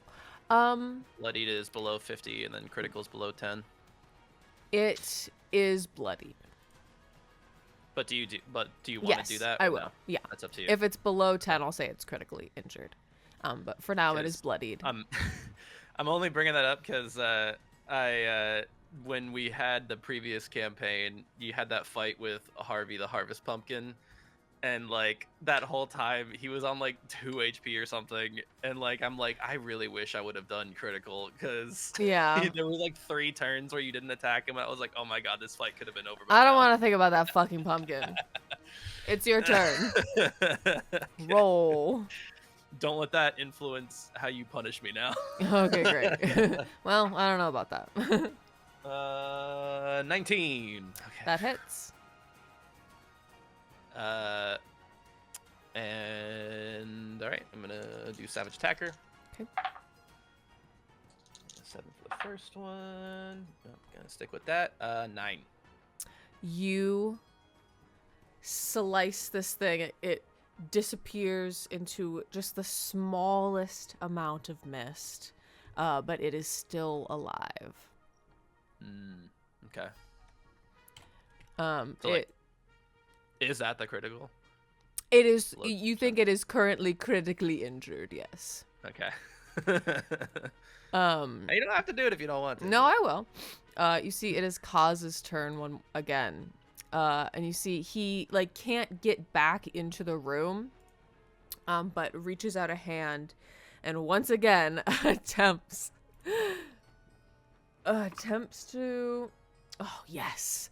You hear the bells toll loudly throughout this room, and you see like Kaz. So bloodied, very angry. This has been the worst day of his life. His bells will not work. And finally, the bells toll loudly through this place. You see it like vibrates, the mist like stutters. And it like is like stuttering and then vanishes. And we exit initiative. It is dead. And you see he says, yes, fuck you. And then you see Ambrose rushes past you into the room. And it's like, bites. And you see Bites goes, I wanted to bite it. I didn't get to bite it. You see Bergamot says, that was very dangerous, Bites. And she says, he tried to bite it. You see Ambrose says, I'm not surprised. See, Bites, I wanted to bite it. You see Kaz slumps over onto one of the wooden stools and just kind of like puts his head in his hands for a minute. And I'm gonna change this music since we've exited combat. I want to check the room on the right here too, since I haven't checked inside yet. Okay. You make your way over to it, and it, if it will, yeah, it looks much the same as the other one. The room's kind of thrown a little bit, but it, there's nothing inside. Okay. You see the vines holding Bergamot and Obi disappear, as she releases the spell. And she says, "Is everyone all right?" And you see she releases Obi, and he immediately starts like bucking and like kicking shit. She goes, "Oh, all right, okay, calm, calm." And she starts like singing a song to him, and he like isn't having it, and then like slowly starts to like calm down a little bit, and kind of he's like kicking and like. She does the Red Dead Redemption 2. You're all right, boy. Yeah. She's like, "Is everyone all right?" And you see Bites runs to Ambrose, and Ambrose just like holds him and is like, "That was so dangerous of you." Bites is like, "I almost bit him. I want to bite him."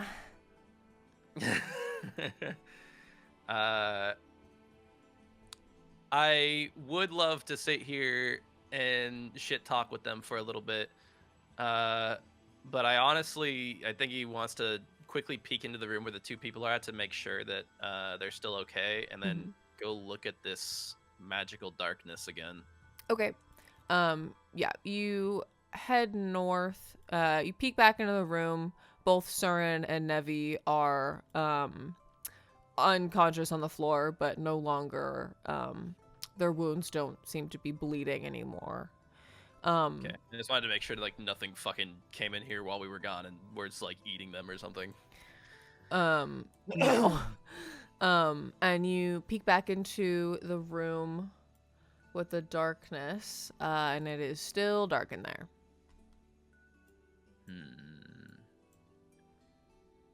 Okay. All right. So it probably just cast dark. It's not like something that's there. It's like a spell that was cast and then we killed it or whatever. But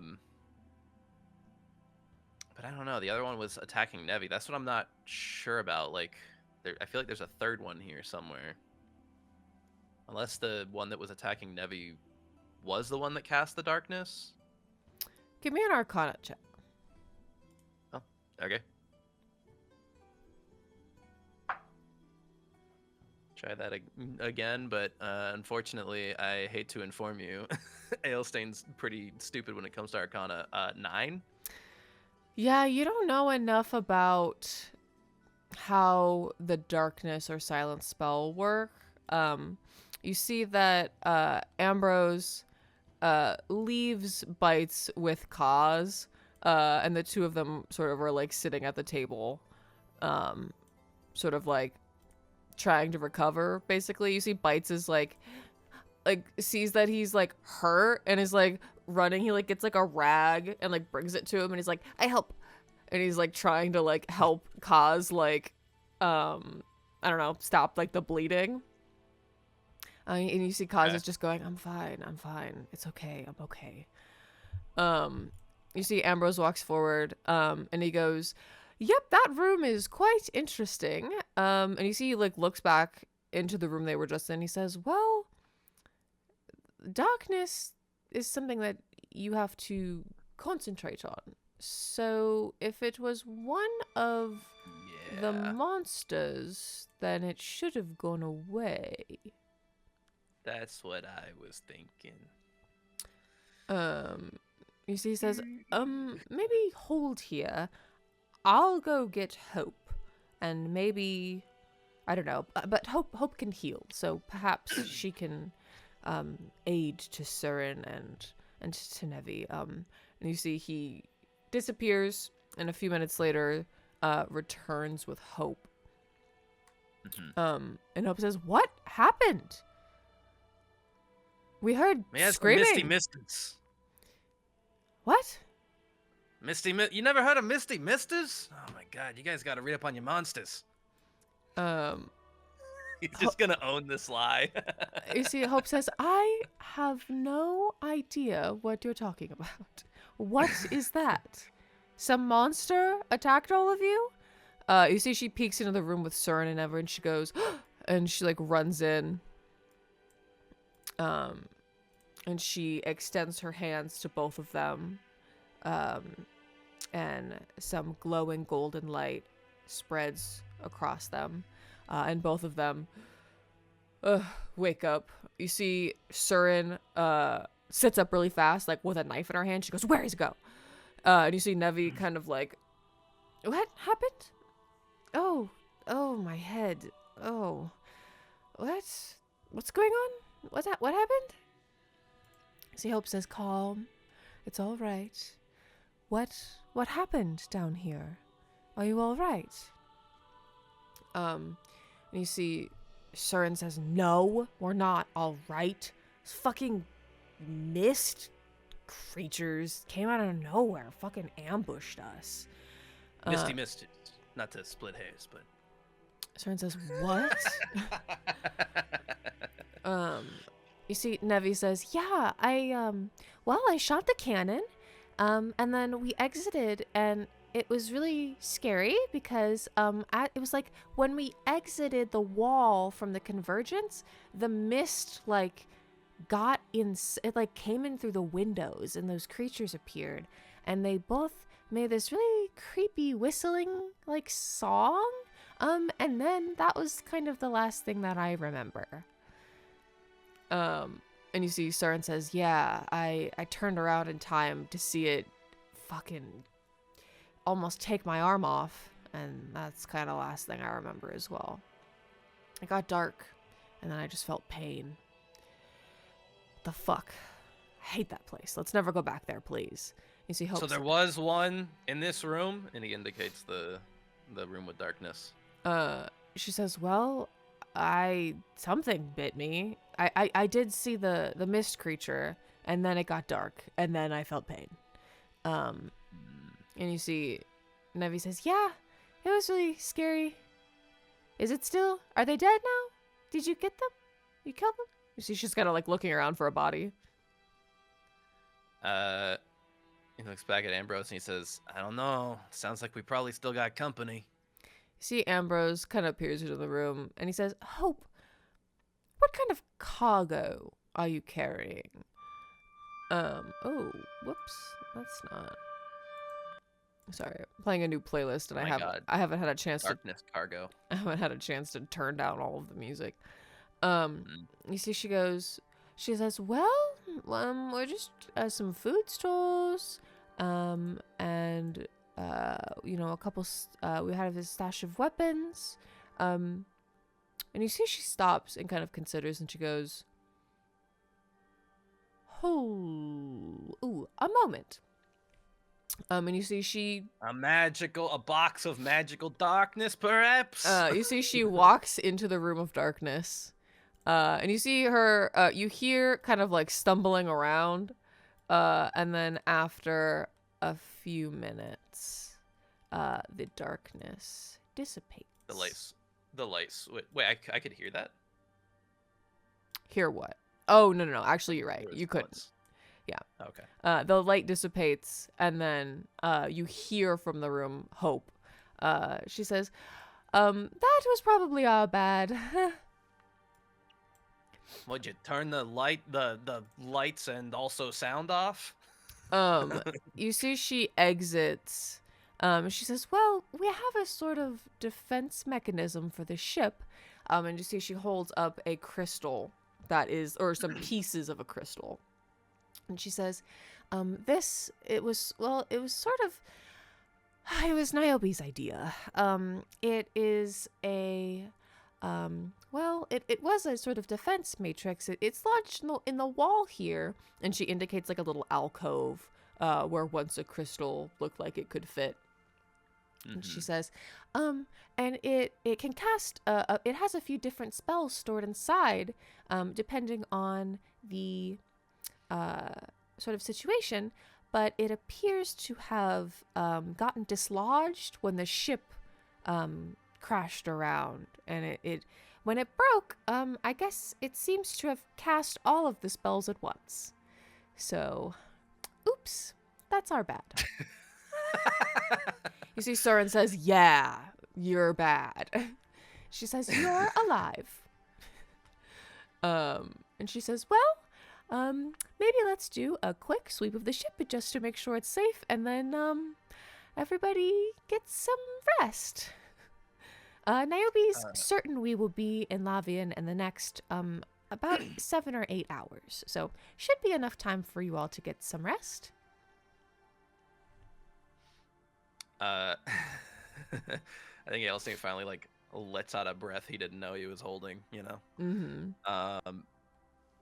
And sheaths his sword. I think is he still like coated in blood? Yeah, you're coated in blood. You're now coated in your own blood as well. A lot of people are bleeding. You see Hope healed Surin and Nevi, but they've still got some wounds as well. Like she wasn't able to heal them like all the way. I think he looks at the blood he's been tracking everywhere, all this like goopy dark purple blood. Just so it says, "Hope you got a mop." You see Bergamot pokes her head out of the storage room, and she says, "Oh, don't worry, I'll clean it up. You just get focused on cleaning yourselves up. There should be some food left in some of these crates if you're hungry." And she, Obi starts to like whinny again. She goes, "Oh," and she goes back into the storage room with him. He needs constant attention. Obi is a little attention whore. He's very afraid of this situation that he has found himself in. Yeah, he's seen worse. He was hanging out with blood hunters. Come on. There's a lot going on for him. All right. So I assume you're hoping we take a long rest here. Yeah. Hope returns. Well, she helps Nevi and Surin to their rooms upstairs. You see Bergamot stays in with Obi. Ambrose kind of hobbles his way into his room and is like trying to get cleaned up of all the blood. And you see Bites is just kind of like running around and like trying to attend to both of his dads who are bleeding and covered in blood. Well, did Ambrose get like hurt? Actually no. Ambrose Ambrose did hurt. not take any damage. You are right. Yeah, Ambrose is fine. Ambrose is fine. Ambrose is right as rain. Ambrose is Just yucked out. He's trying to. Well, he was hurt in above deck, but he was then healed. I think. I think. Oh no. Like Alestain like wipes some of the goopy blood off of himself, all the purple blood, and then like with like the hand that he just did that's like covered in the blood, he like slaps that hand onto Ambrose's shoulder, just like covering him in some more. You see, he just like turns to look at you. He says, "I just cleaned that shoulder. Why are you like this?" And he says, "We didn't do half bad, considering." You see, Bite says, "Bites help. Bites help. I bite. I help." Yeah, you did help. You did do a good job, Bites. You see Kaz like reaches out a hand and kind of like pats Bites on the head. He says, "You did good. You protected everyone. Good job." Bite says, I protect them."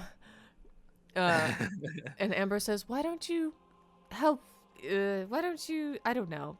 Go ahead, you go." And Bites like just rushes away, going to do his own thing. Okay, why don't you go? And then he leaves. He's gonna go explore the ship, probably. Just don't go bite Harry. Speaking of which, the door, someone opened that door, and Harry very angrily runs out of that room and like claws his way up your body, and like, oh no, I gotta wash Harry too. And you see he like gets up to your face and he's just going, he's giving you the business. It says, all right, but like, don't climb all over me. I have to give you a bath now. He's all covered in blood now. God damn it, Harry. He doesn't care. This little rat has lived in filth his whole life. He kind of likes it. He's like rolling around. Oh no, Harry! Never gonna get that out of your fur. I think he still has his hand on Ambrose's shoulder. Okay. And he says, Listen, I weren't sure how you was gonna handle this mission of ours, but I mean it. You did good. You see he kind of nods.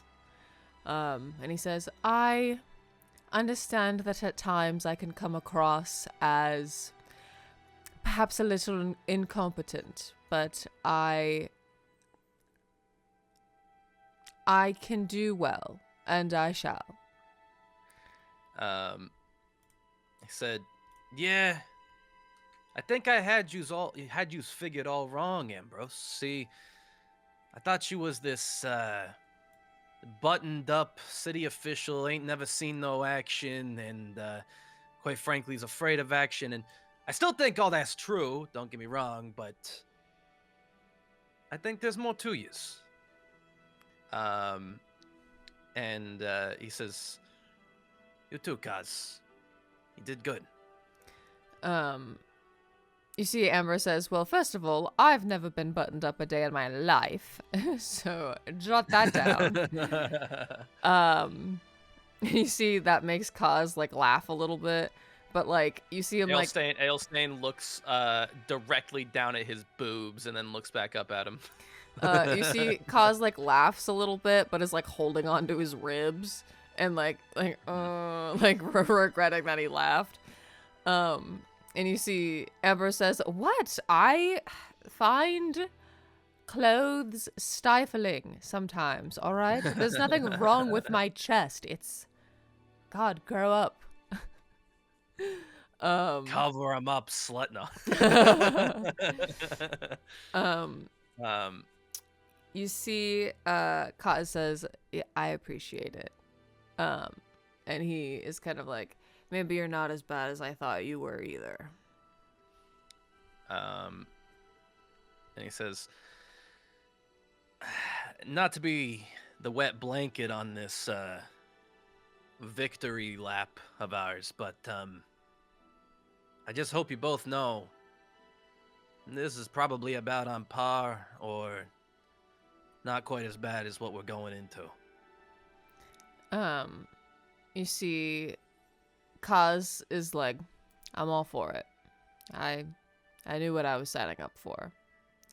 And you see Ambrose nods and he says, well, I hope that situations like these don't happen all of the time.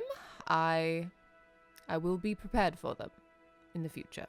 He says, I mean, I did hear that Hecna talks to otherworldly beings, the likes of which no man can comprehend, so I don't know, who knows? He kind of gestures up with his thumb toward, like, out the window, and says, maybe he even knows Tentacle Bitch out there. You see, Amber says, you heard, what? Where did you hear that? He says, that's what I meant. I learned a lot in that meeting. That's why I tried to tell you, you probably don't want in on this. If you want to back out, you still can. You see that Ambrose and Kaz kind of, like, exchange a glance. But Amber says, no. No, I agreed to this. I won't be a coward. I won't back out. I will see this through. And Kaz says, as long as Ambrose is here, I'm staying as well. I think he sits down in one of the stools and catches them up on everything that the Queen of Rags told him about Hecna. Okay. You see that as you're kind of recounting the tale, Kaz kind of... He, like, his gaze, like, narrows more and is, like, pretty focused on what you're saying. You see Ambrose is kind of, like, really curious and, like, at some points just, like, really like surprised and kind of taken aback.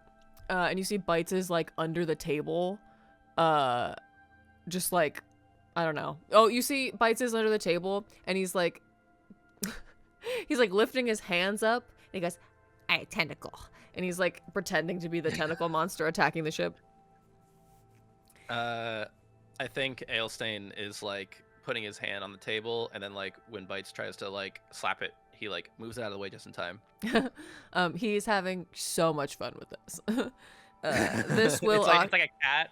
It's like a cat when like they see something on the table, but they're not on the table, so they're like slapping up at it. Yeah. This will occupy him for several hours. You see Kaz. Does he have like claws? Yeah, he's a little kobold. He's got little claws. Okay, he nicks Alestain a few times, and he does that thing where like your cat nicks you and goes, "Ah, fuck." You see Kaz goes, or you see Bites like peers out from under the table. His eyes are so big. He goes, I hurt you. You hurt? He says, "Nah, I don't know what you're talking about. He goes, Go back to playing."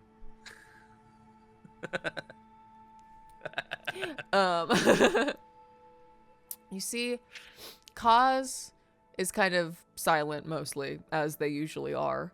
And you see Ambrose is like, "Well, I'm glad that you were able to get some information from her at least. I mean, at least we know something going into this. It's certainly better than, you know, what we had from the investigation at the orphanage." So, as... Oh, hang on. My headphones just cut out. If anything you said in the past 5 seconds, I did not hear. Okay. Fantastic. Quick, everybody, So, go ahead. everybody tell Ben that tell Ben that he's cute. What? Well, no. First of all, they would never say that. Second of all, my headphones are back. Oh, boo. Damn, they came back too fast. But yeah, essentially Ambrose is just like, reckless as it was, I think, you going to meet her, I am glad that she was able to tell you something useful. He says, "See, that's the thing. That's why I was so congratulatory about you stabbing me back there, Ambrose. We're gonna have to be reckless if we're gonna get out of this alive. Apparently this guy can control where you go when you're in his regalia. He's holding all the cards. You see We're gonna have to Kaz... think outside the box." You see Kaz kind of leans forward and is like, "Well, based on what you said, it sounds like he can maybe keep you out of places, but you think he can, like, make you go somewhere you don't want to go?" No, she did specifically say that you can't go where he doesn't want you to go. Mm-hmm. But I don't know. What I'm getting at is he has a lot of power over his domain. We're going into that domain. Ambrose nods and says, "I imagine he has as much power over it as, you know, a god would have over their domain.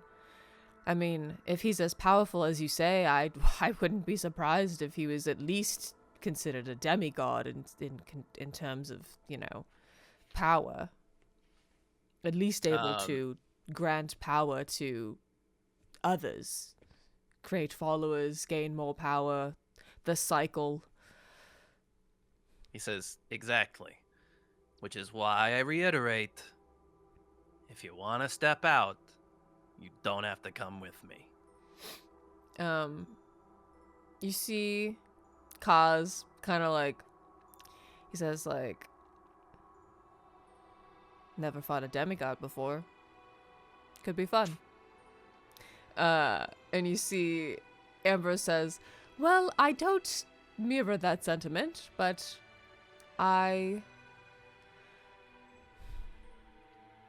won't say that I'm not afraid, but it's not that I'm afraid for us. I'm more afraid of the consequences of if we do not succeed. But I think that is something for me to dwell on.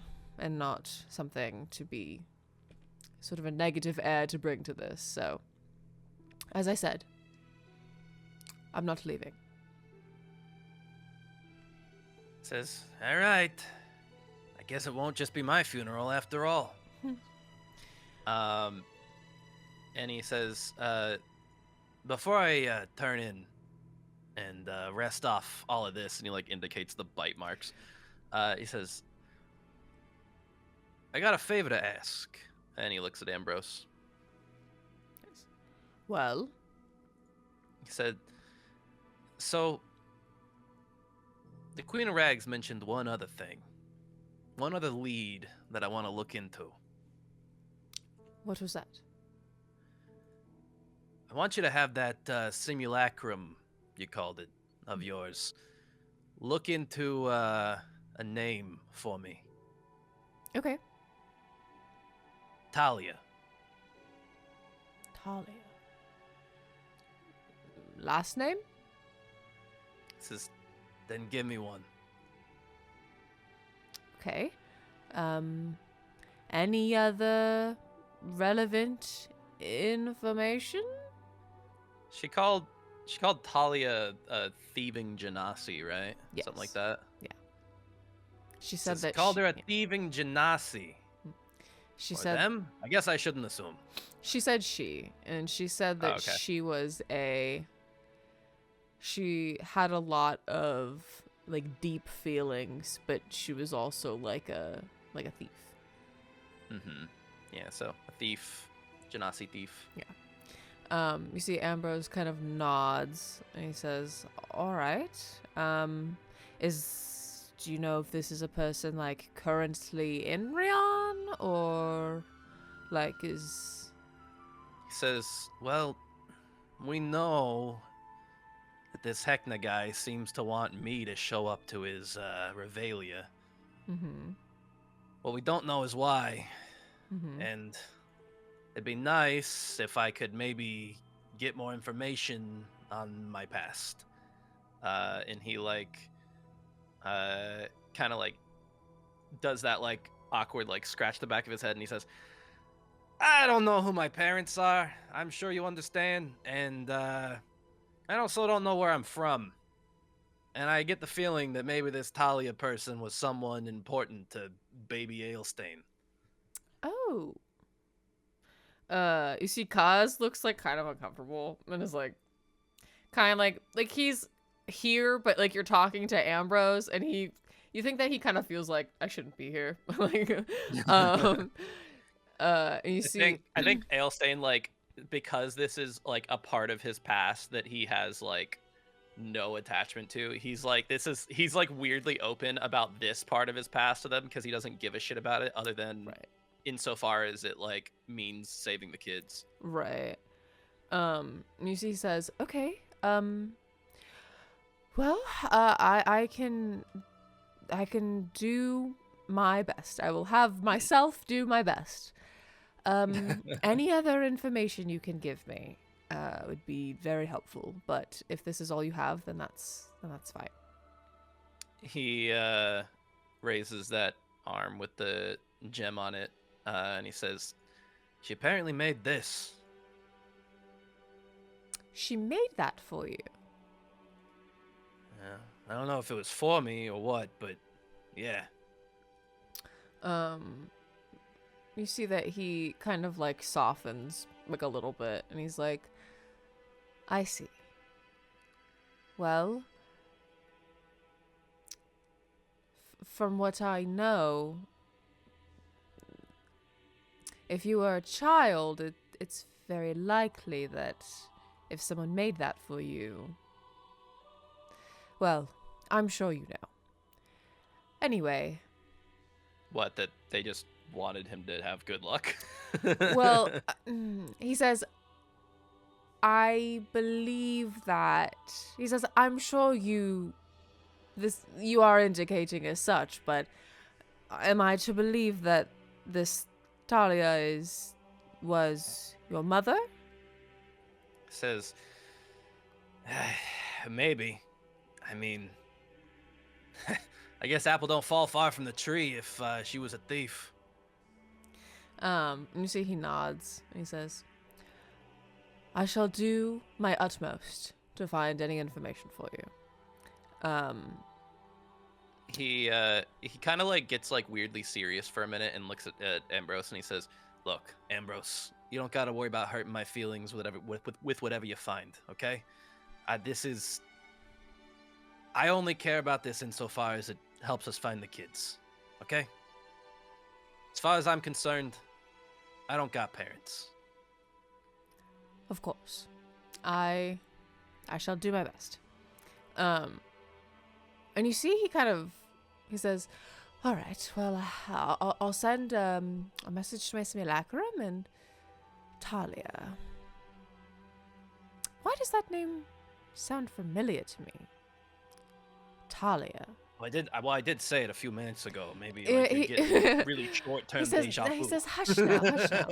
Talia. He says, Kaz, do you know a Talia? And you see Kaz, like, kind of shrugs. He says, I don't think so. He says, all right. I'll think on this more. And, I'll let you know what we find. What I find. What the other me finds. What is found. all right. Yeah, I think that's all I had. So, you see, Ambrose bids you goodnight, disappears into his bedroom, bites, clings to your leg a little bit. He says, I sleep in your room tonight. it says, Yeah, sure. And It's okay with your he dad. disappears into your room. He doesn't wait anymore. He's gone. It says, well, you gotta ask your dad. Okay, well, is it okay with you? You see, Ambrose says, it's all right. I think it's very sweet that he's taken a liking to you. I think it speaks to your character. and then I think moments after he, wait, is Harry with Yeah. Alestain like still like in his You think that owl. you're gonna have a hard time getting Harry to detach from you ever again. Well, I need to detach him because I need him to get washed. and- He's very mad at you and is like, he's got his claws like in your clothes. Oh my god. Okay. Yeah, I guess while I long rest, I wanna call Dandelion on the Stone of Far speech and catch them up on everything and be like, I just fucking faced a goddamn like god or something. You see Dandelion on the other goes, what the fuck are you talking about? That sounds crazy. Are you okay? You lived? No one died. Are you sure? That sounds crazy.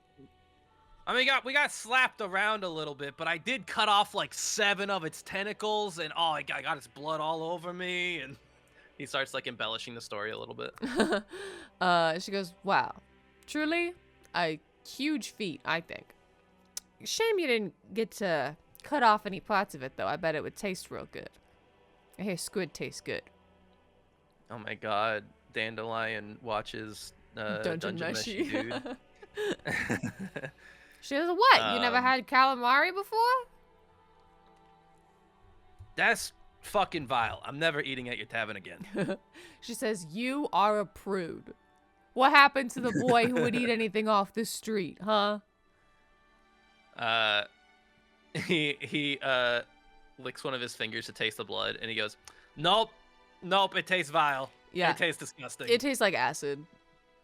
It tastes like acid It and just like burns tar. my tongue. Yeah. Some of the skin burns off your tongue a little bit. No, all I the forever cannot taste quite as good. All the taste buds there are dead. She tempted him into trying it, and it was a mistake. Yeah. You take 1 poison damage. No, I'm just kidding.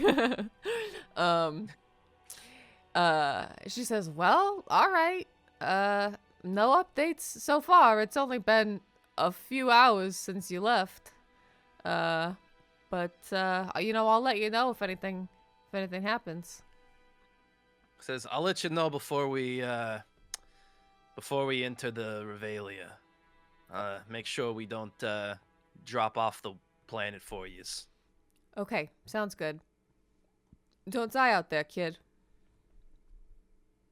Says, don't tell me what to do. And he hangs up. Okay. You hear what? That all long of rest. you bed down for the night. You see Bites curls up in this far hammock, and he like spins it so it's wrapped up like a cocoon, and like just his little face is peeking out, and he's like got his little like the blankie like pulled up, so like just his eyes are like peeking out, and he's just staring at you. So when Button was a baby, Oh no. he fucking loved to like run up to like hit like the edge of the bed, and I would pick him up and throw him up into the air on the bed, and he would run back up screaming every single time, and he fucking loved me just picking him up and throwing him onto the bed. Are you gonna do that with Harry? And do you think that either Harry or Bites would like this? You think that Bites is like curled up and kind of just like he's like actually already asleep. He was like intensely staring at you a minute ago, and now he's passed out. But I think that Harry would have some fun with that. Harry does that, or not Harry. Alestain does that with Harry. He loves it. You toss him, and he like scrambles back to you every time. And then it's like eventually when you stop doing it, he's upset. He doesn't want you to stop. I have to tucker him out so that he'll sleep. Yeah, he's really mad at you, so you have to spend a lot of personal time with him, so he doesn't like bite you. Give me the plague. You see Bergamot briefly steps into your room, and she says, the obsidian is resting now. I believe he should rest for the rest of the night, hopefully. Thank you for earlier. I'm sorry about your injuries, and I hope that you rest and recover well. He says, injuries? What injuries? And he where was he bitten? I can't remember. Like on your arm. I think he raises his arm and like he's like shrugging, but like he shrugs and like blood spurts out of the wounded arm. He says, injuries? What injuries? I'm totally fine. Don't worry about it. You see she goes, oh no. I'll get you okay. You see she reappears with some bandages and like wraps your arm up. And she kind of like she like goes to pat it, and then she goes, nope. She goes, you know what? I have some salve. And yeah, so she like puts a little bit of salve on there, just to keep it from bleeding, and kind of like numbs the pain. She wraps it up. She says, well, good night. I will see you in the morning. I want to also say goodnight to Obi. Okay. You go in there. He's laying down again. And you see he tries to get up when you walk in, but Bergamot's like, no. And he kind of like lays back down. You say goodnight to him. He kind of like, You give him a carrot. yeah, he eats the carrot. He's very happy about it. He like nuzzles you a little bit. God, I'm gonna make this horse fat. I give him like 20 carrots every hour. She says, he does seem to like carrots. He says, all right, Love you, Obi. and he pats him on the nose. He says, I love you in horse. You see Bergamot is like kind of petting him, and she says, he loves you as well. All right. And you Enough rest. dicking Enough of around. this. We rest. Enough dicking around. It's bedtime. Enough sharing charming moments with pets. Yeah. You rest. Morning comes. You all ascend Morning does what? to the deck.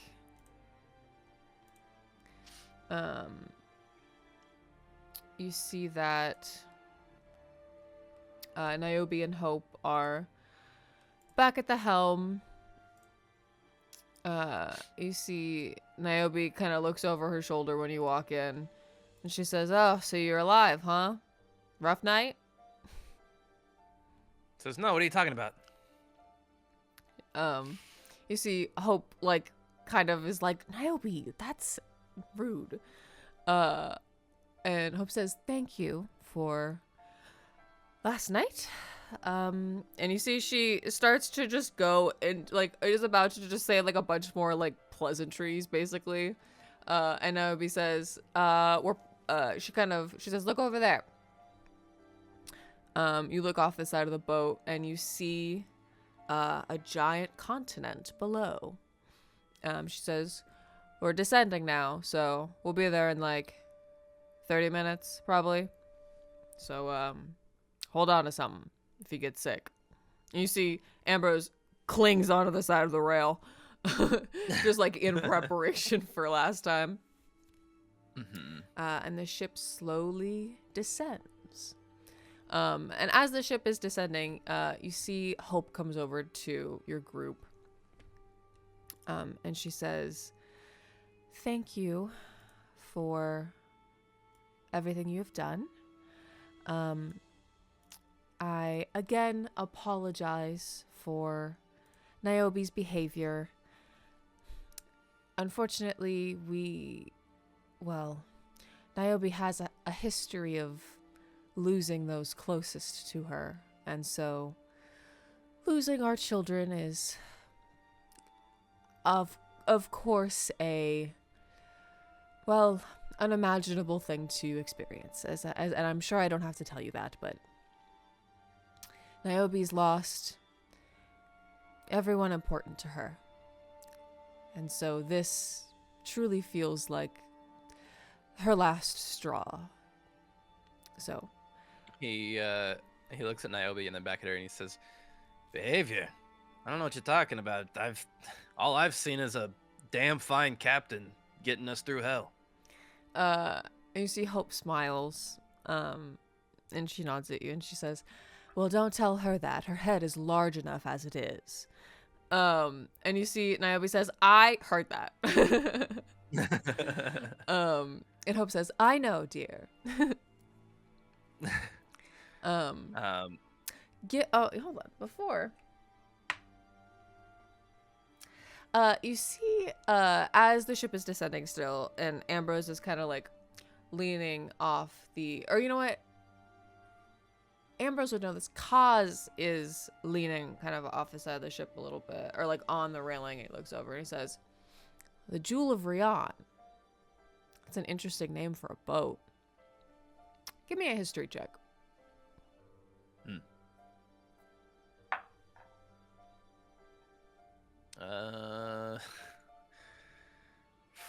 Flat 10. Okay, that just succeeds. Okay. Something that I think that you probably heard about, but maybe didn't like know too much about as a child. You have heard the name before, the Jewel of Rion, but it wasn't a ship. It jogs a memory for you, of being in the Emerald Exchange. And you remember hearing about, the part of the Emerald Exchange that has the pleasure houses. And you're like, the Jewel of Rion. And you remember that was the title given to the most popular courtesan in Rion, the Jewel of Rion. She was very famous. Oh my god, it's the fuck ship. You see that you just remember hearing about her, like her famed beauty, and that like people would like fight over like trying to like win her hand, or like spend, as much time with her as they could. And you see Niobe kind of like looks over her shoulder, and she says, "Yeah, I named the ship after oh no, she says it was a wedding present. And Kaz is like, a wedding present. And you see Hope smiles, and she says, Says, "Oh my God, was you the Jewel of Rian?" you see Hope like blushes a little bit, and nods, and she says, it was once my title, and when I left it behind, Niobe thought it was a fine title for the vessel that would carry us to our future together. And Niobe's like, heh, yeah. My wife was a sex worker. Niobe says, hell, she says, yeah, you see Niobe, like, kind of, like, turns and has just, like, her, like, crook of her arm on the wheel. And she says, yeah, I'm the best damn pirate in Rian. I got the jewel of Rian as my treasure. And no one else can fucking say that. And she says, and Hope goes, well, and she goes, nope. And she turns back to the ship. She turns back to driving. And you see Ambrose says, that is a very lovely story. And Kaz is like, that's certainly an interesting backstory you have. And then Alestain says, why do I know this? I was a child. You see Hope kind of like, she goes, well, even if you didn't know who I was or really what I did, I'm not surprised that my title was, well known. People would come from all over to try to purchase me. Anyways, we're descending. Honestly, if you was making a lot of money, we was probably trying to rob you at some point. You see, she says, she like kind of leans forward and she says, well, I was doing most of that myself as well. Oh, a brother in arms, a sister in arms, I suppose. She says, well, you see, you start to descend through the clouds. He looks the mist at kind of Kaz and Ambrose. He looks at Kaz and Ambrose and he says, y'all are surrounded by criminals. We're bad influences. You're gonna be criminals by the end of this. You see, Ambrose says, I will not be a criminal. And you see Kaz does not say anything. He leans into Kaz, like closer to Kaz, and like mutters really low, and he's like, he's gonna be a criminal. And you see Kaz kind of like smirks a little bit, and there's like, it seems like he wants to say something, but he doesn't. But he just kind of is like, maybe. And you see that as you descend through the clouds, Hope says, yes, it was quite nice. Niobe and I were married, a few, I think 15 years ago at this point. So it's been quite a run, I will say. Being a privateer and being a courtesan don't exactly have a lot in common, but it's a nice change of pace. And Niobe says, you love it. So they were married before they became pirates? Am I understanding that timeline right? It seems like you're not sure what Niobe was doing before, but it seems like they were married and then Hope came to join her, but they didn't have the ship yet, so you're not really sure. When'd you pick up the privateering business? You see Hope kind of I'm getting backstory on the lesbian pirates for you, chat. I hope you appreciate this. You see Hope kind of looks back at Niobe and she says, and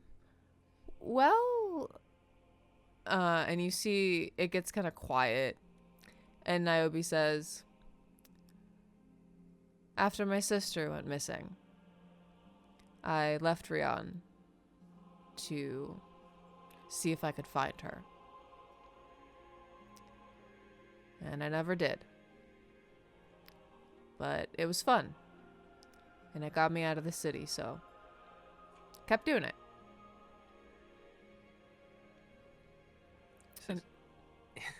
He feels like he should not have asked that question. Hope kind of looks at you like, it's all right. She goes, it's all right. But she kind of leans forward and says, Niobe has lost many people important to her. Unfortunately, her sister was, well, her twin sister.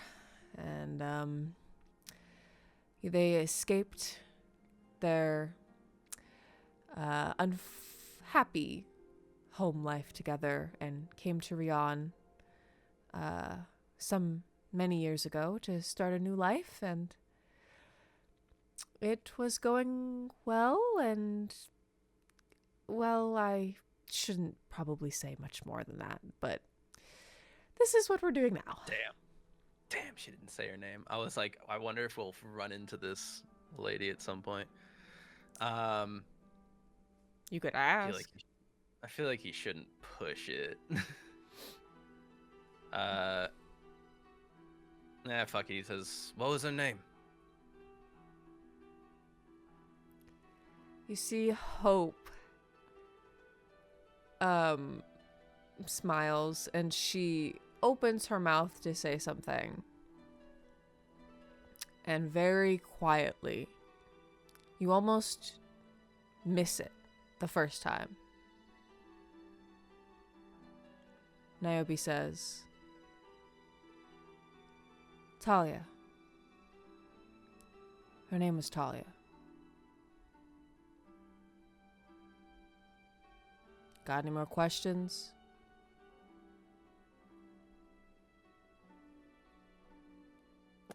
He says,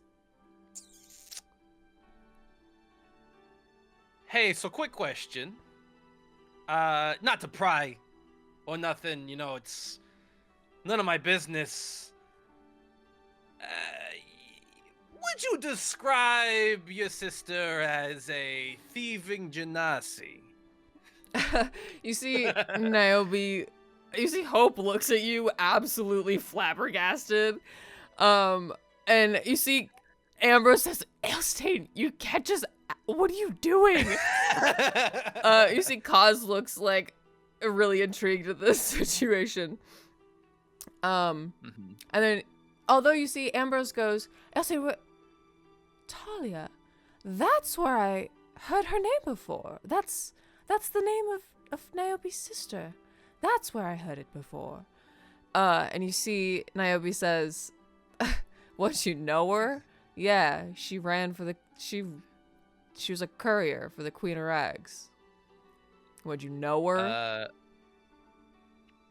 courier.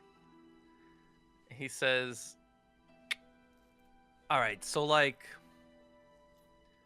I might be jumping to conclusions of something here. It's kind of hard to really pin this down, and you know, there's a lot of leads to work through right now, and you know, we're following a lot of leads on this right now. But the name Talia did come up, and she might, mind you, have been my mom.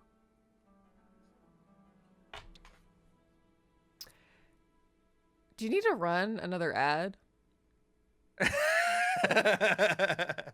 I have 11 minutes before I do. Okay.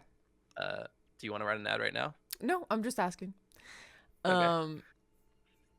You see that it gets really quiet. You see Hope sort of looks at you and like turns back to look at Niobe. And you see Niobe fully turns away from the wheel. Well, okay, like watch. Well, yeah, the she's got like a sky hand on road.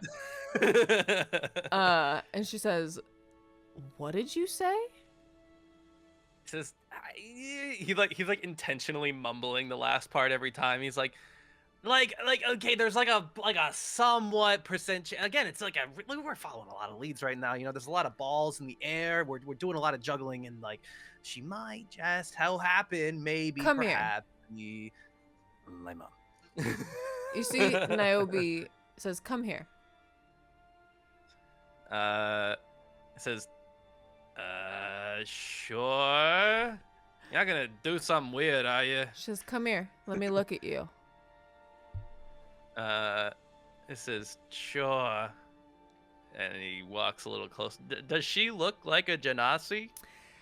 You know, said she looks the like closer, nondescript. the closer that you look to her now, and you're like, it's been kind of like hard to tell because storm genasi are rare, and you've really not seen another one before. So upon seeing her, you were like, okay, like she's probably like an air genasi. But as she turns to you, the sky or the ship descending in the sky, the clouds misting over the edge, you see lightning in her gaze, and you're like, that's a storm genasi. And she looks at you as you get closer to her, and you see she kind of is like searching your face for a long time.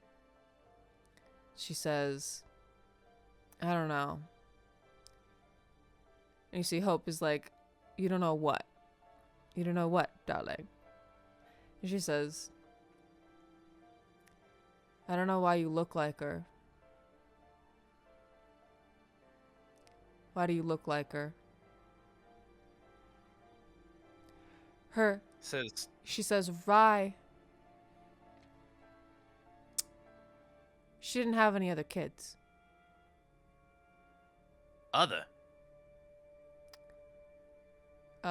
You see that she, a couple tears roll down her face, and Hope rushes to her. And you see, she says, yeah, she had a kid, and it died. So, and then she went missing. So. Oh, you cut out for me. Repeat the last 3 seconds. She said, yeah, she had a kid, and it died. And then she went missing. So why do you look like her? How many years ago would you say she had that kid? Like 20, 21. I'm gonna blow your mind right now.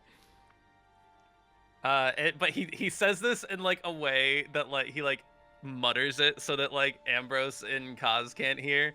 And he says, I'm 20. She says, that doesn't matter. They died. I buried them. They're dead. What do you mean? Who are you? Where did you... Alestain, at your service. As she's kind of like incredulously like looking you over, she spots the bracelet on your wrist.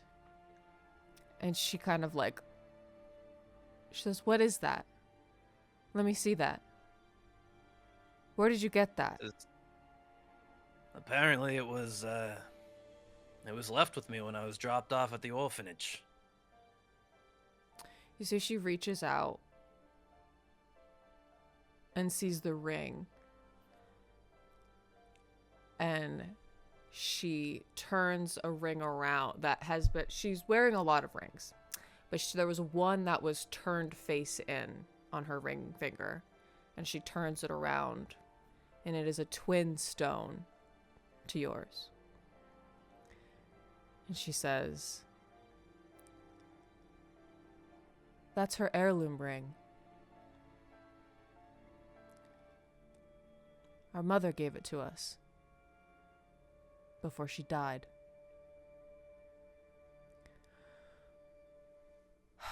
Why do you have it?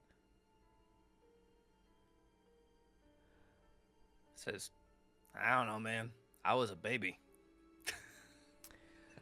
You see, Ambrose and Kaz are in like a stunned kind of silence, and Hope is just like absolutely unsure what to do in this situation.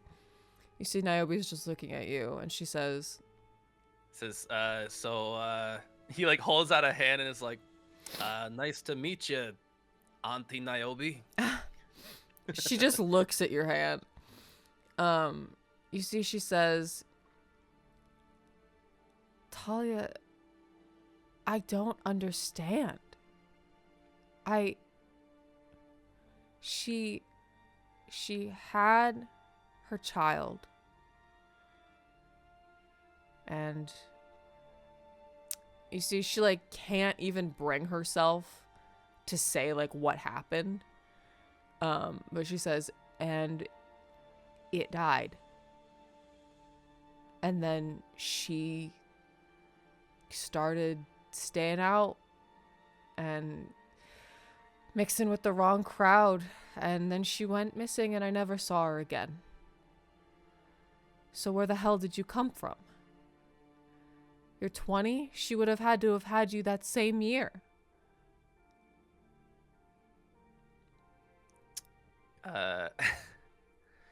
He says, look, there's a lot of things about my past that I don't exactly know. And between you and me, for the longest time, I ain't gave a shit. But I've had to start looking into it recently. I'm wondering if somehow she was mixed up in this Revelia business. I don't think, did we actually tell her about the reveal? I don't think we did. No, you didn't. She just was like, oh, the kids are on Lavian, let's go. He says, She says, the what? Says, oh boy. All right. How long we got before we're at port? This is gonna take a minute. You see, Hope says, I'll take the wheel, dearest. You go have a chat. And you see, Yeah, you're gonna want to sit down while you listen to this. Niobe says, I won't go far. And she goes and actually just sits on the stairs right there. And you see Hope kind of slows your descent a bit. You'll still be there very soon, but yeah.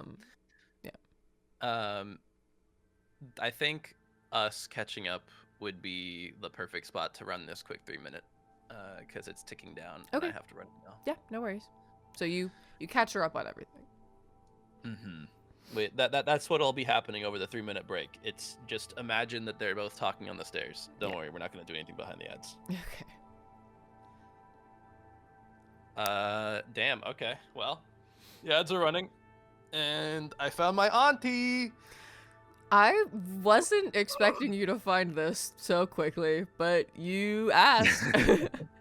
Honestly, like, the only reason I did was because I was like, well, they're lesbian pirates. Chat wants to know. Yeah.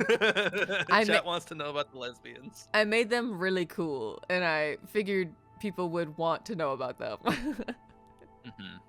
To let you know, chat, by the way, I also don't know Alestain's past. The whole way that I made Alestain was like, I was like, he's an orphan, but I don't think his parents are dead. You can make them whoever you want. I gave Seth some like outlines for what I thought that they could be, but I was like, it's ultimately up to you though. Like, that's why I also don't know, even though it's part of Alestain's past. Because like I don't like making true orphan characters that like don't have parents and stuff. I think it's more fun when you can have those like connections. And I feel like that's like the most fun way to do it, where it's like it can be whatever you want and it doesn't necessarily have to like influence who he currently is. Yeah, I agree. I had a lot of fun making this one. Yeah, I'm really not sure what all information you're gonna be able to get before you have to go. So this is very interesting. Might not learn more about that till, or if you ever come back from the Revelia.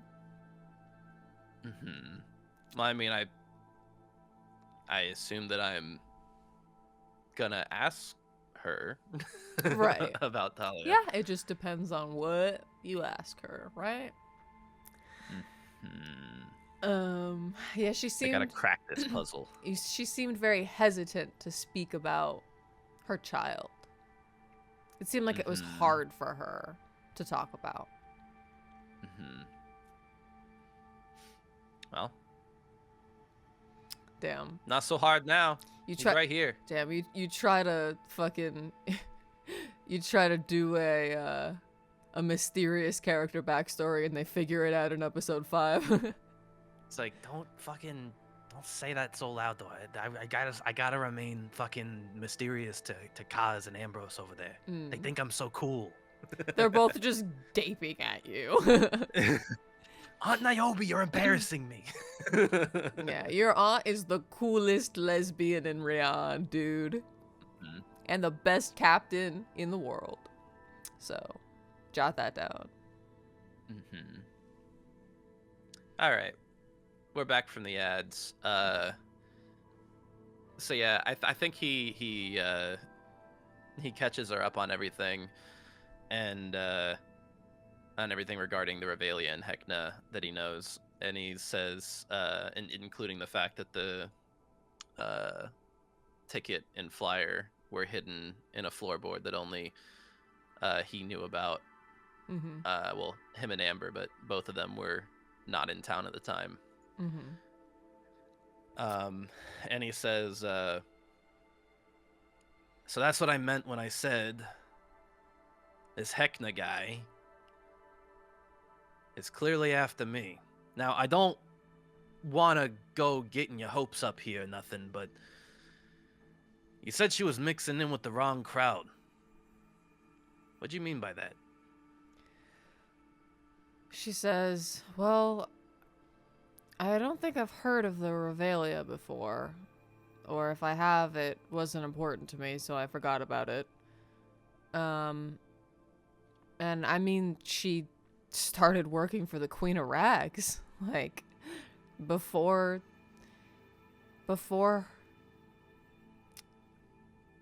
her... She weren't a thief before? Our parents... We're from Rian. Or not Rian. We're from Rennes. And our parents wanted a future for us that neither of us wanted. So we left. And we started a new life together in Rian. And the best money I could make was catching rides and working different crews on ships. So I wasn't always around. And, you know, Talia, she had to make her own way. She got a job at some brewery. They worked her to the bone, you know. Odd hours. Never any time off. It was when I was back in town, it was hard to see her. But she seemed happy. And then she had her child. And wow.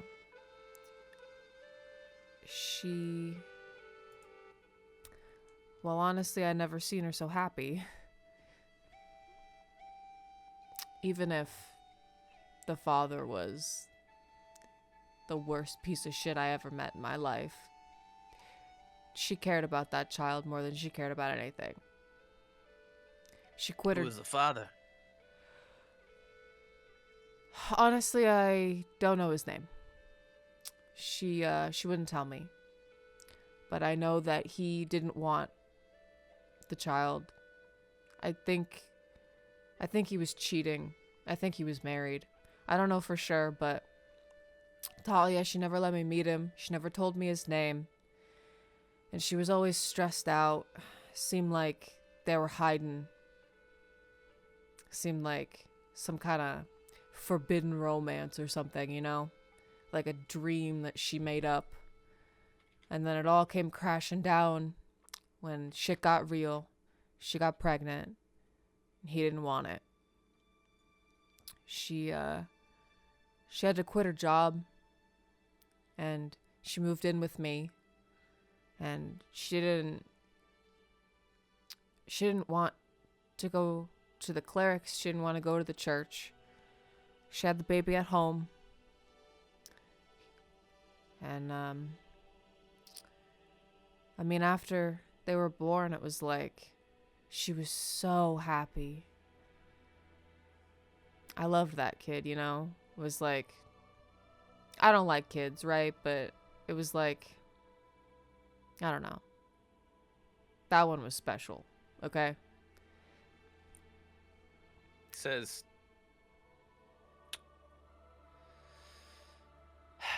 Didn't know nothing about the dad, huh? She says, no, but I think he was someone important because she made it seem like she had to quit her job. I don't know. I tried to Says- look into it, but I don't suppose the name Otto would ring a bell or nothing. Would it? Otto. She shakes her head. No. Never heard that name in my life.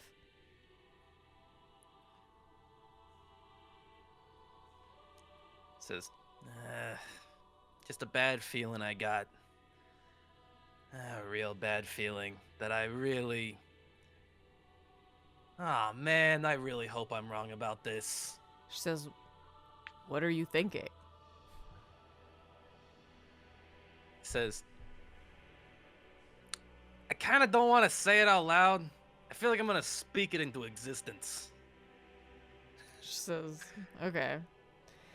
Well, I think he's like running ideas through his head for why the Revelia would, like, why Heckno would want him to come to the Revelia, and he's like, God damn it, he thinks it's is him. my dad someone at the Revelia, or perhaps Heckna himself? You don't know. She says, yeah, I don't know. It just, she made it seem like he was some big hotshot, right? And like someone important. And that's why it was like she had to quit her job. I don't know. It felt really skeezy to me. Like, seemed like he was like with someone and like cheating with her. And like that's maybe why he didn't want his kid. But I don't know. Honestly, that's all speculation. But anyway, shit was good for a while. It was really good, you know, just the three of us. And then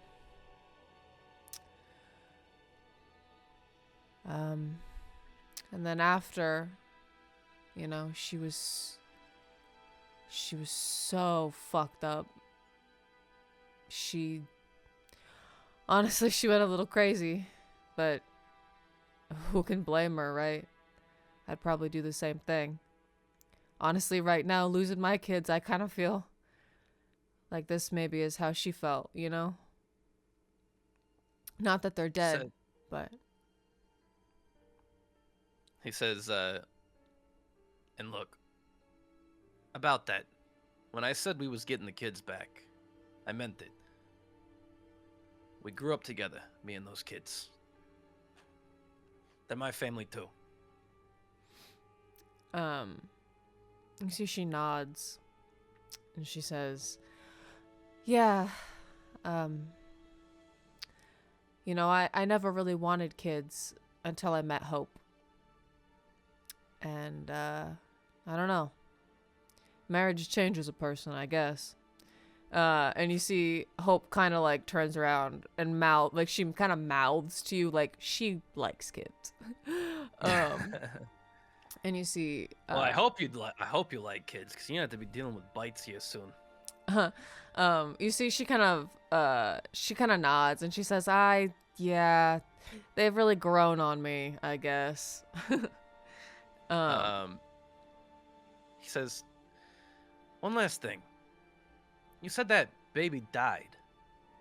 How'd Yeah. it die? You see, she takes a really shaky breath. A few more tears kind of roll out of her eyes. I mean, hey, don't sweat it. It looks like he's alive right here, if that makes you feel any better.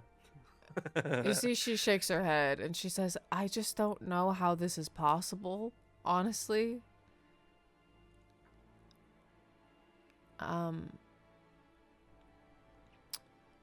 There was a break-in one night. They were like, I think we only had a year with them.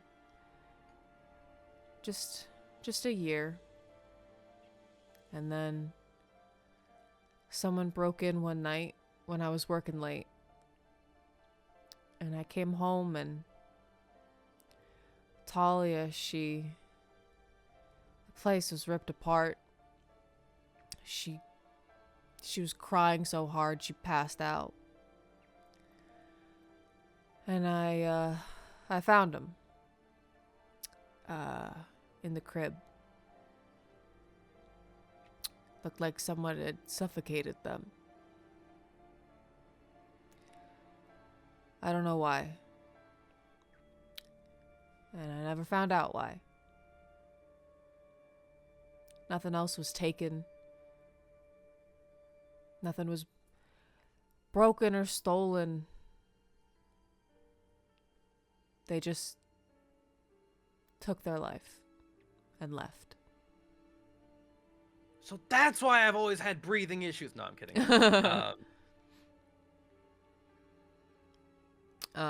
You see, she says, like, Talia, she started working for the Queen after that.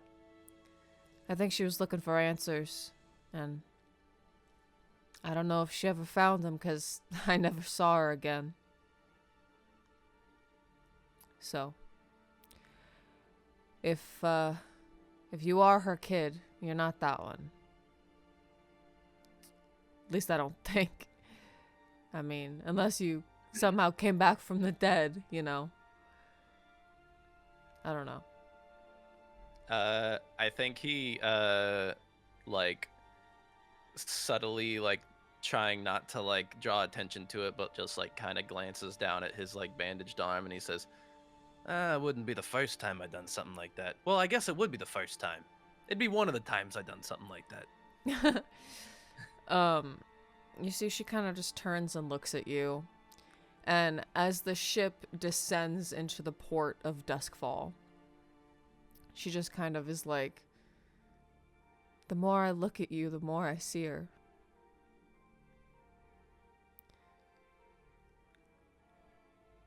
I don't know what to say. He says, I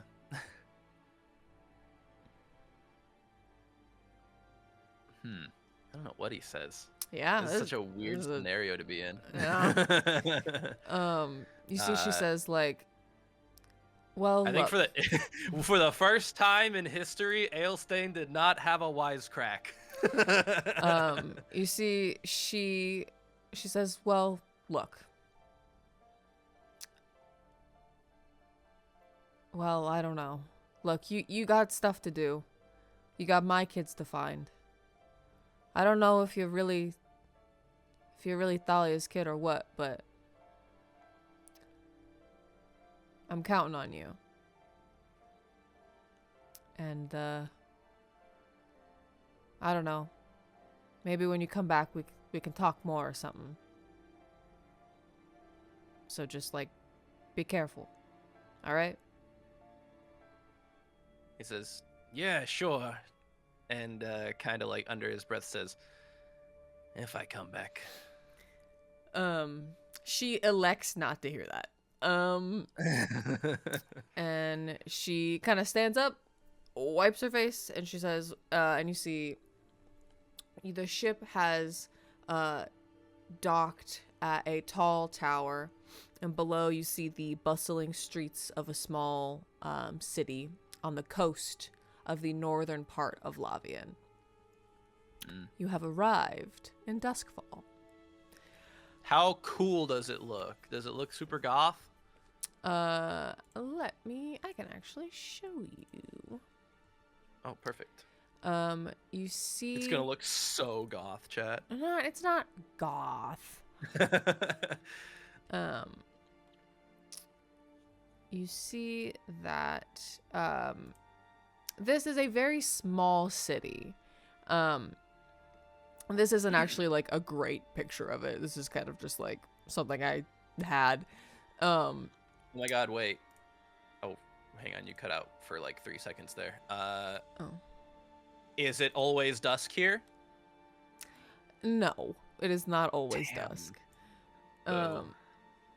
But you see that it, you see a lot of gray stone and blue topped roofs. A city that sits right on the edge of a cliff overlooking the ocean. There's a small aerodrome that is docked at the pier. And you see that Hope kind of puts it down gently and docks. There's no other airships currently docked here. You see she turns back to look at you and says, like, well, we've arrived.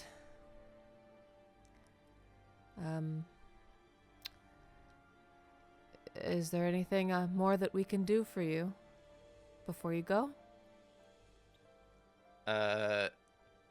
He says, have everything ready for when the kids come back. You see they nod. And Niobe says, if you need us to meet you at another aerodrome, or if you need me to pick you up in the middle of the goddamn forest, you just let me know. I'll find a way to get there. Well, how do I let you know? Send me a message. The birds will get to me. Oh, they get mail up to ships? I'm starting to realize I don't know how mail works in this entire way. I feel like I should know this, actually. You see, Niobe squints at you and she says, yeah, the ravens. They fly to where you are? You've never gotten mail delivered to you before? Listen, I ain't exactly got a whole lot of connections outside of the orphanage, okay? You see, she says, yeah, like you give your letter to the post office and it sends it up the chute, and then it magically goes wherever it needs to go, and then they turn into ravens, and they... Oh no, Alestain's aunt has to like teach him how to write an email. I don't know how to do that. She says, "Okay, Peepaw, this is how you write a letter." He's gonna address it all wrong, and like it's gonna go to the wrong place every time. He's gonna put the send to. He's gonna like replace that with the return address. You see, she says, I've heard that they sell whistles at post office. It's like a magic whistle. It summons a magic mail bird or something. So if you need to send a letter, bird. If you how much do they usually charge for those? a couple gold, I think. Because Ambrose, why the hell didn't you suggest I do that? I don't know that they do that. Ambrose shrugs and says, how am I supposed to know that you didn't know how the mail works? I'm an orphan, Ambrose! You've lived in this. Don't blame it on me! And you see Kaz is just like... I got like 3 brain cells I'm rubbing together up here. He says, you cannot put this on me. Whatever, we'll go to the post office here. It'll be fine. And you see Kaz is like, I am just really surprised you didn't know how the mail worked. Alright, I don't care.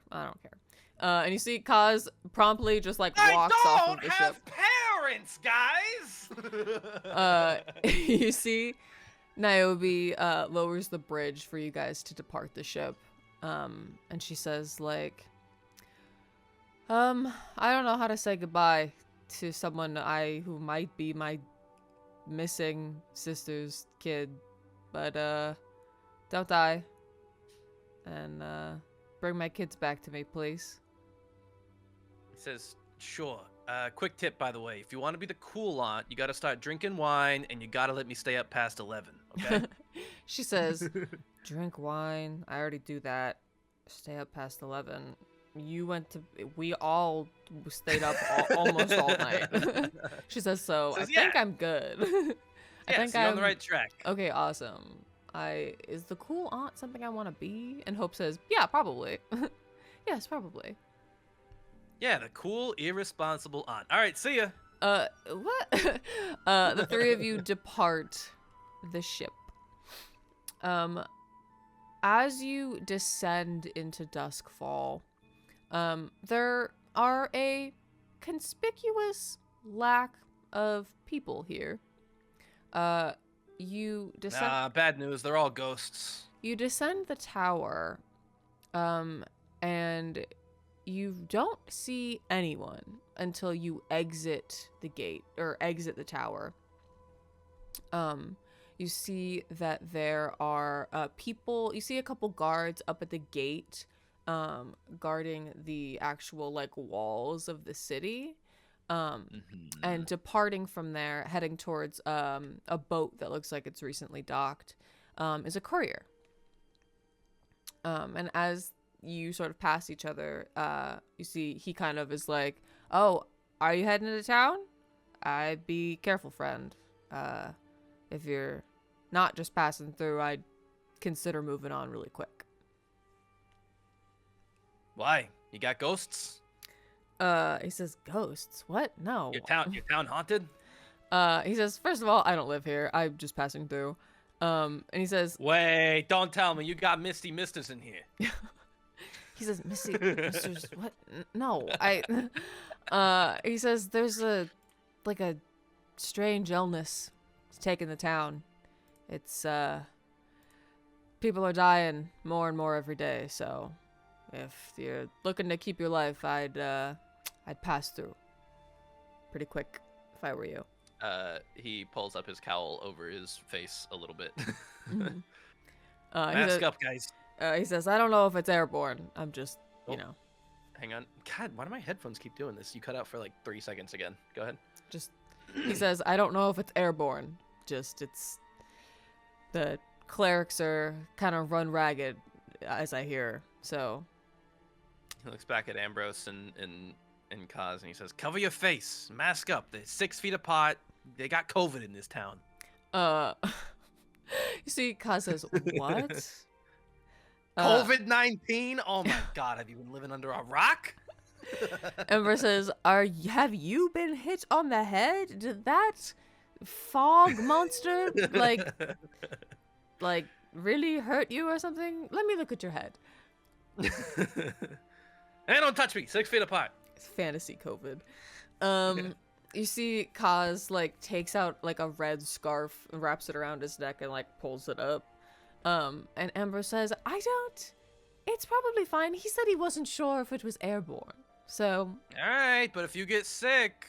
He says, I'm not going to cover my beautiful face unless I must, alright? Let's at Wow, least go into town. Anti-masker.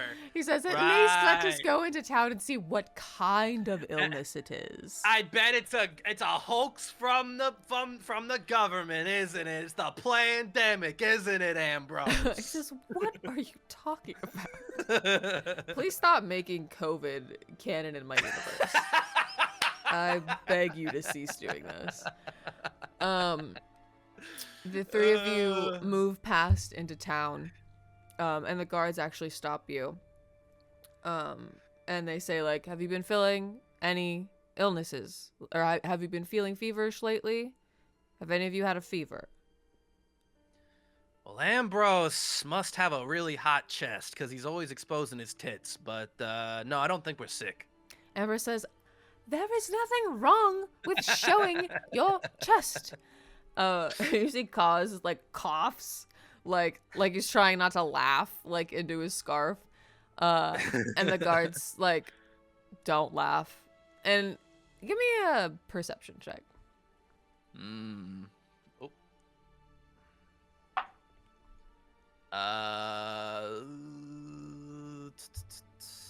11.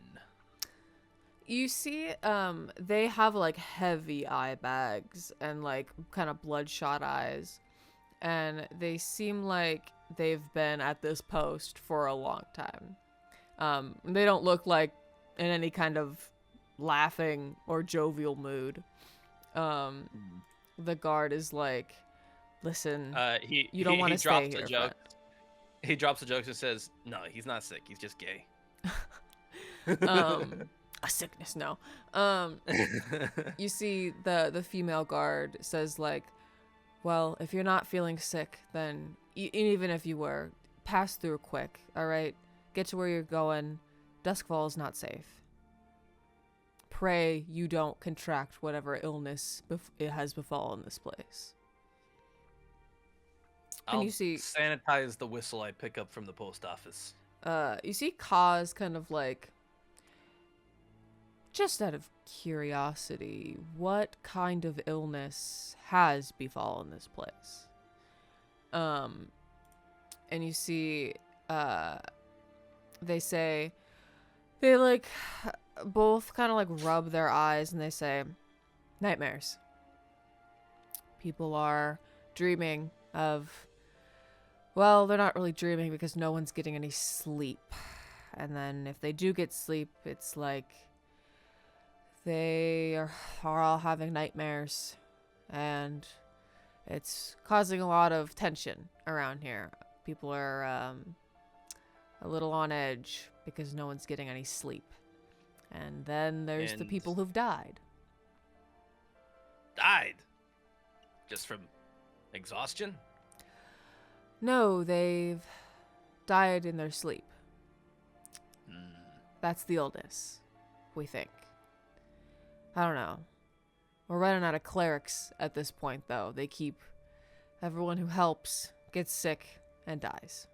So, if you don't want to be one of them, I'd move on. Or if you're some brave hero type, you can go to Town Hall. That's the new pharmacy, apparently. Says, well, while I'd love to, we are in a bit of a hurry. He says, quick question though, when did this start?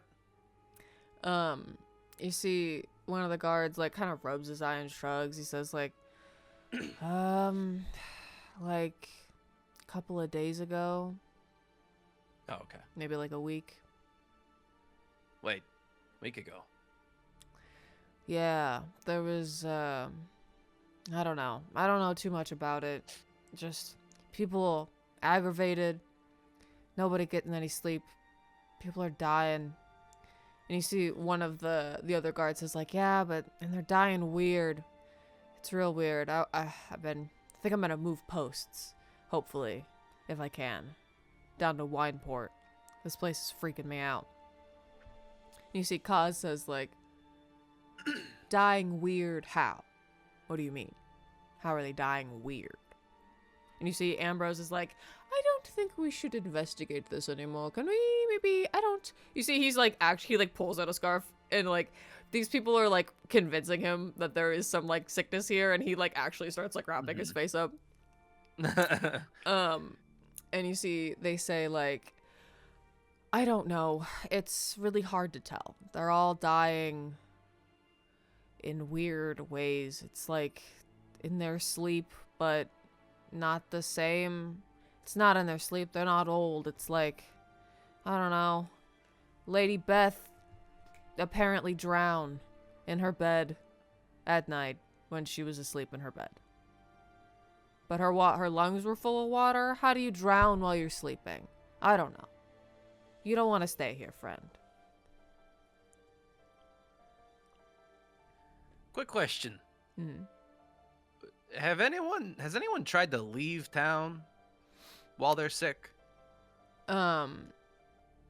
He says, no, well, from what I know, it's like The nightmares started, and everyone's got them. Seems like everyone who starts to get the nightmares pretty bad, the aggravation really sets in. They start fighting in the streets, and then they go to sleep, and then they don't wake up. And it's bad. He says, listen, don't take this the wrong way or nothing. I'm sure your priests have already thought about it, but is there any chance that it's not a disease and it's the town?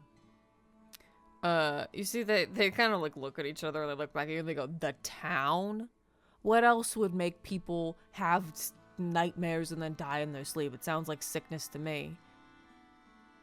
A curse of some sort? Curse. What is this, the Verloren Wood? Do you know where you are, friend? This is North Lavian, okay? All that scary magic shit happens in the Verloren Wood in the south, alright? We're just a small little city, okay? Nothing like that happens here.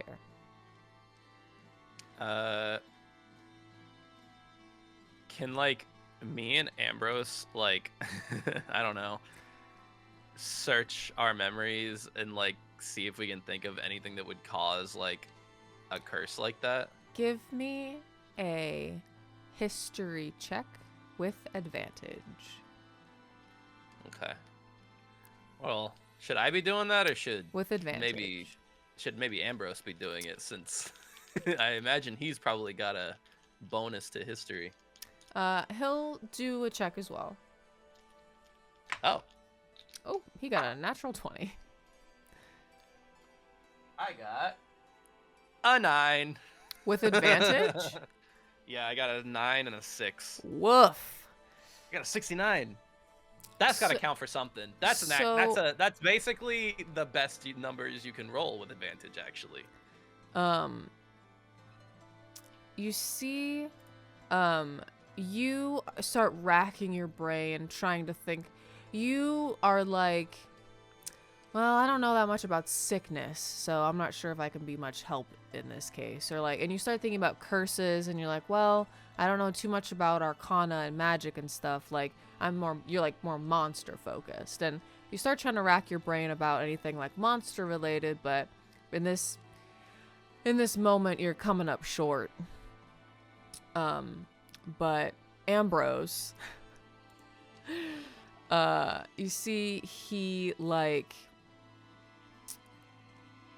God, he got a natural fucking 20.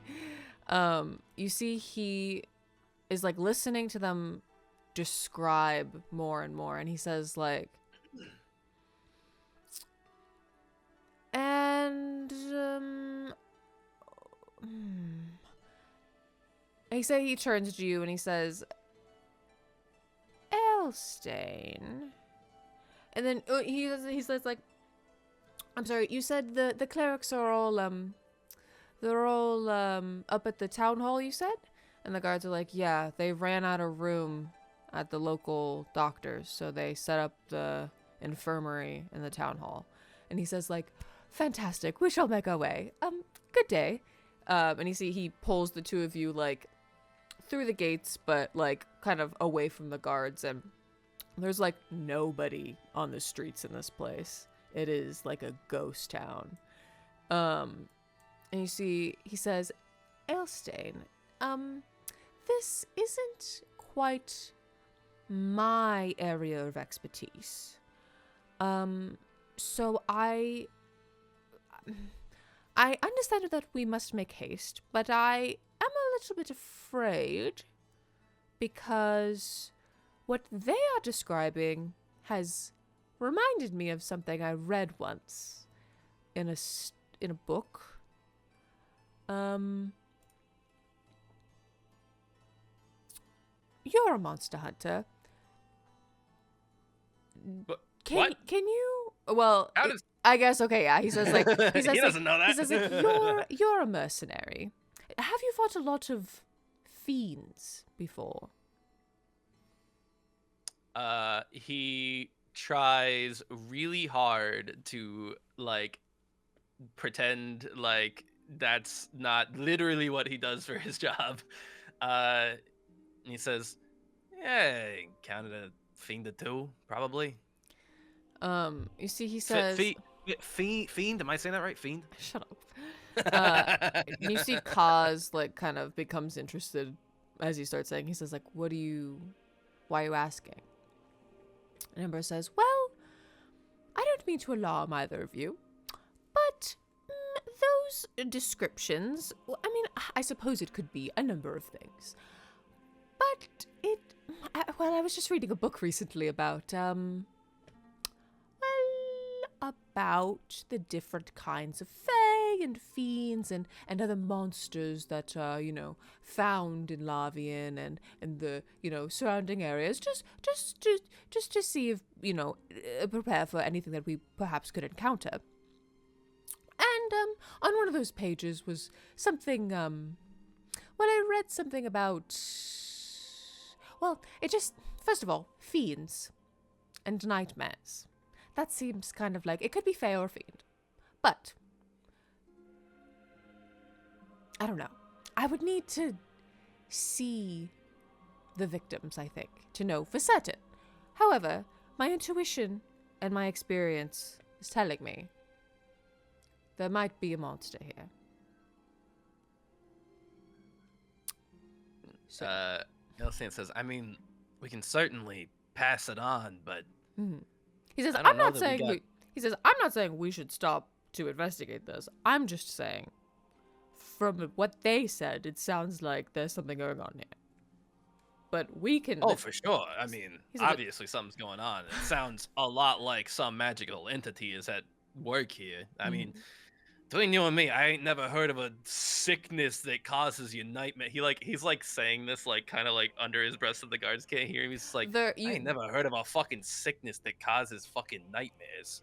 Amber has led you like away from them, so you're kind of in an alleyway. There's no one around. And you see, he says, "Yes, I had that inclination as well.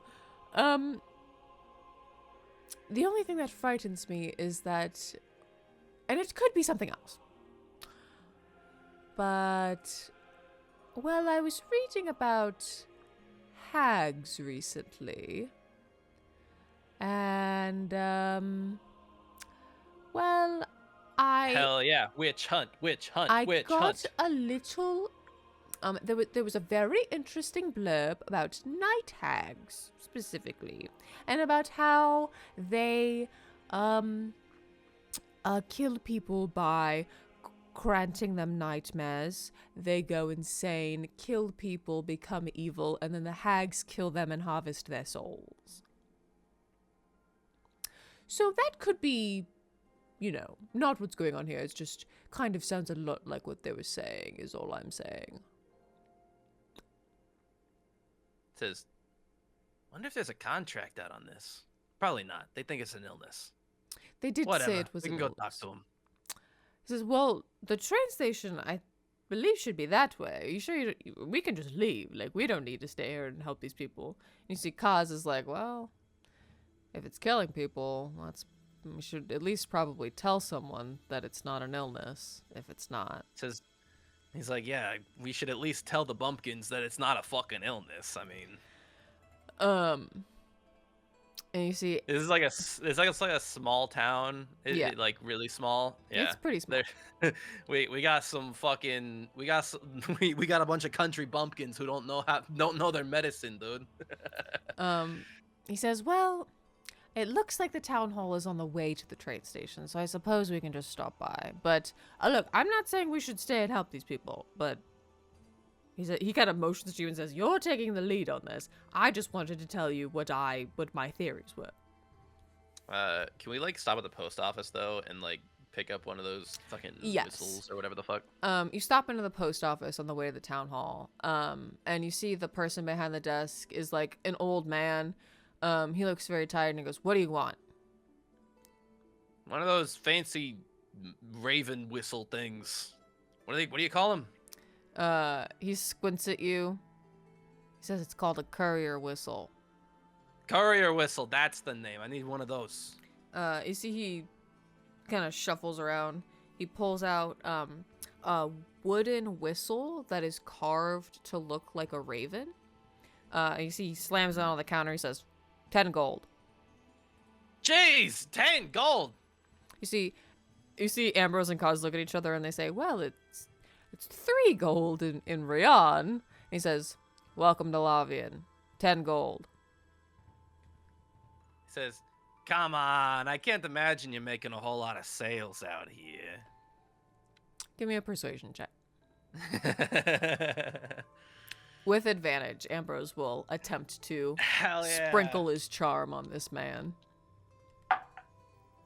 Oh no, it's lower. 16. Yeah. He goes, 5 if you leave quickly. It's like, good lord, you're twisting my arm here. All right, fine. We're in a hurry. 5 gold. He hands it to you. Oh God, sorry. Something horrible has happened. There we go. Fucking scam artists in this town, dude. He takes the gold and he says, now get out. With pleasure. Sleep tight. You see Ember says, good day, sir. And the guy, like, flips him off. And you depart. Alestain also flicks him off on the way out. Just, like, it matches his energy. Okay. You can add a courier whistle to your inventory. It's basically just a whistle that will summon a magical raven to you that will depart with any mail that you wish to send. Okay, does it also receive mail? Birds will find you when you have incoming mail. I guess that makes sense. It's other people's birds. Well, they're magic birds. They're not like... Yeah. Yeah. Anyway. Yeah. Ember says, well, that man was unpleasant, but I suppose the gods did say that people were, What happens if people send mail from the post office? Does it also use So Courier Raven? it teleports, it goes through tubes to, like, another post office that's closer, and then ravens get sent out from there. Okay. All right. It can sometimes be quicker to send something from a post office, but if you're out in the middle of nowhere where there isn't one, the whistle is useful.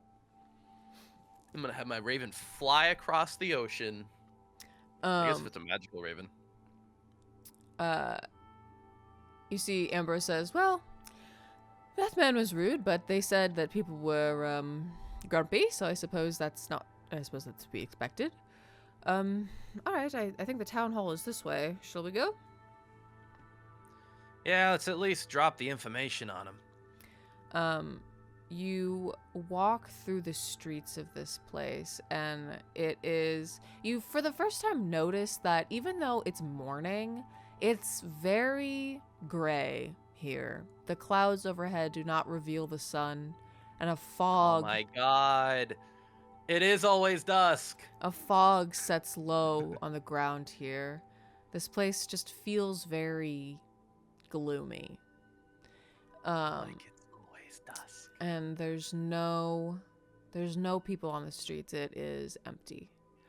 You make your way to the town hall near the center of the city. And you do see some more people this way. You see inside the town hall, there are cots laid out in every room. Looks like maybe half or more of the town has fallen ill. And you see clerics with black cloaks and masks resembling birds caring for those who are sick. Do I get the feeling that like this mist might be like at all related in any way to like what's to this like fiend situation? Or fae? Give me another whatever. Could it just be like a curse hanging on the town? Give me whatever check you want to make, as long as it's one of the ones you make for Fey, Fiend, or Undead. The Fey for The yeah. advantage. Mm-hmm. And let me know whichever one it Investigation is. or religion. Whichever one you want to do. Yeah, it's history, religion, investigation. 16. If what Ambrose said about it potentially being a hag is true, specifically a night hag, he said that and it like jogged your memory of a bunch of stuff that you read up on about hags. And the more you look around this place, the more you're like, uh-oh. Yeah, this seems like a hag. Dense mist. You saw no people on your way here, but you did see a kind of a lot of rats in the streets and birds on rooftops and spiders in windowsills. And you know that night hags specifically attract little critters and little beasts in their domains. And you kind of just like, when he said it, at first you were like, yeah, it's just like probably some illness or whatever. But now that Ambrose has put it out to you, you're like, fuck, this is probably a fiend. You get to the town hall and you see two clerics greet you at the door. Both of them, you can't see their faces, but they are wearing like aprons and like gloves and the masks that look like birds with goggles. And they say, "Have you fallen ill? Do you require a bed?" Says, it ain't an illness. Excuse me? You see, one of them steps forward. He says, "Well, what do you mean? Who are you?" You ain't dealing with an illness right now. You see, they kind of motion to all of the people, sick or otherwise, laying on the cots. And he says, "I think you're confused, friend. Are you feeling well? Lathander, take him. We have an open bed. I think Mr. Jenkins passed this morning, so that bed should be clear now. In the East Wing?" He says, you got a hag. You see they both kind of look at each other and they're like, "Excuse me?" And then from absolutely out of nowhere, another man appears. He is wearing all black, a black mask, resembling a bird, black goggles, a black top hat. And he says, "A hag, you say?" Oh God, who have we just encountered? You see one of the clerics says, "Doctor, these people have come. I believe they are confused. Do not take what they say." And he says, "Hush now. Tell me what you've said. Did you say a hag?" Says, yeah, a night hag specifically. And my friend here pointed it out, but the more I look at this place, the more I'm inclined to agree. You see, he says, "A night hag. This is interesting. Tell me more about this. What is a night hag?" He recounts everything he knows about night hags, because I don't know how much he would know versus how much I would know. Right. I mean, I would say you'd probably know as much as you know, because you've learned about them. Okay. He says, well, I guess part of it's also that, like, I don't know if they're different in your world, like they prey on the weak and people who need things, usually hags. Mm-hmm. Is that also the case in this world? Like, they like strike deals and like steal things, basically like bad deals with people? Pretty much. Says, it's kind of just a shot in the dark here, but I think someone in your town may have made a bad deal. You see, they say, he says, a bad deal?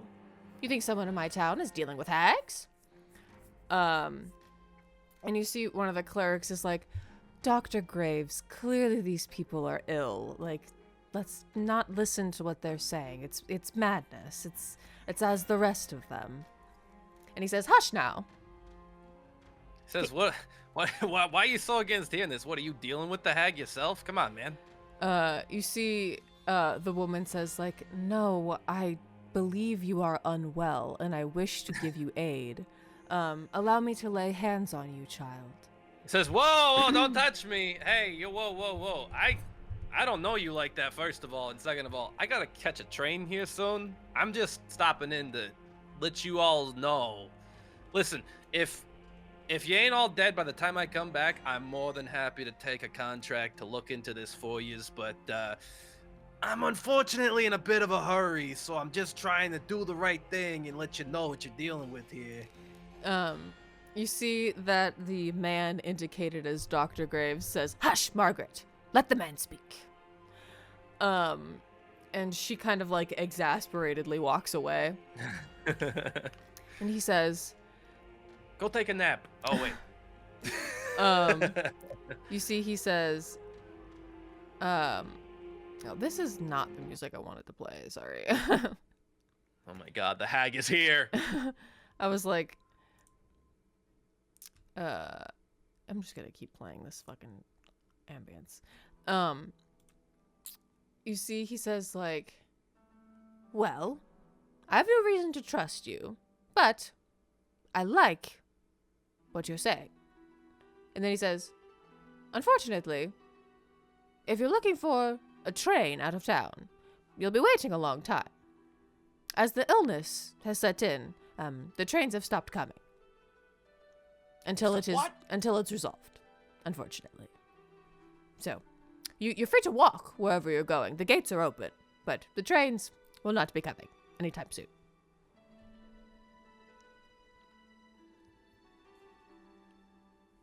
Until the illness is gone. You understand. You wouldn't send a train to somewhere that was infested. Son of a bitch.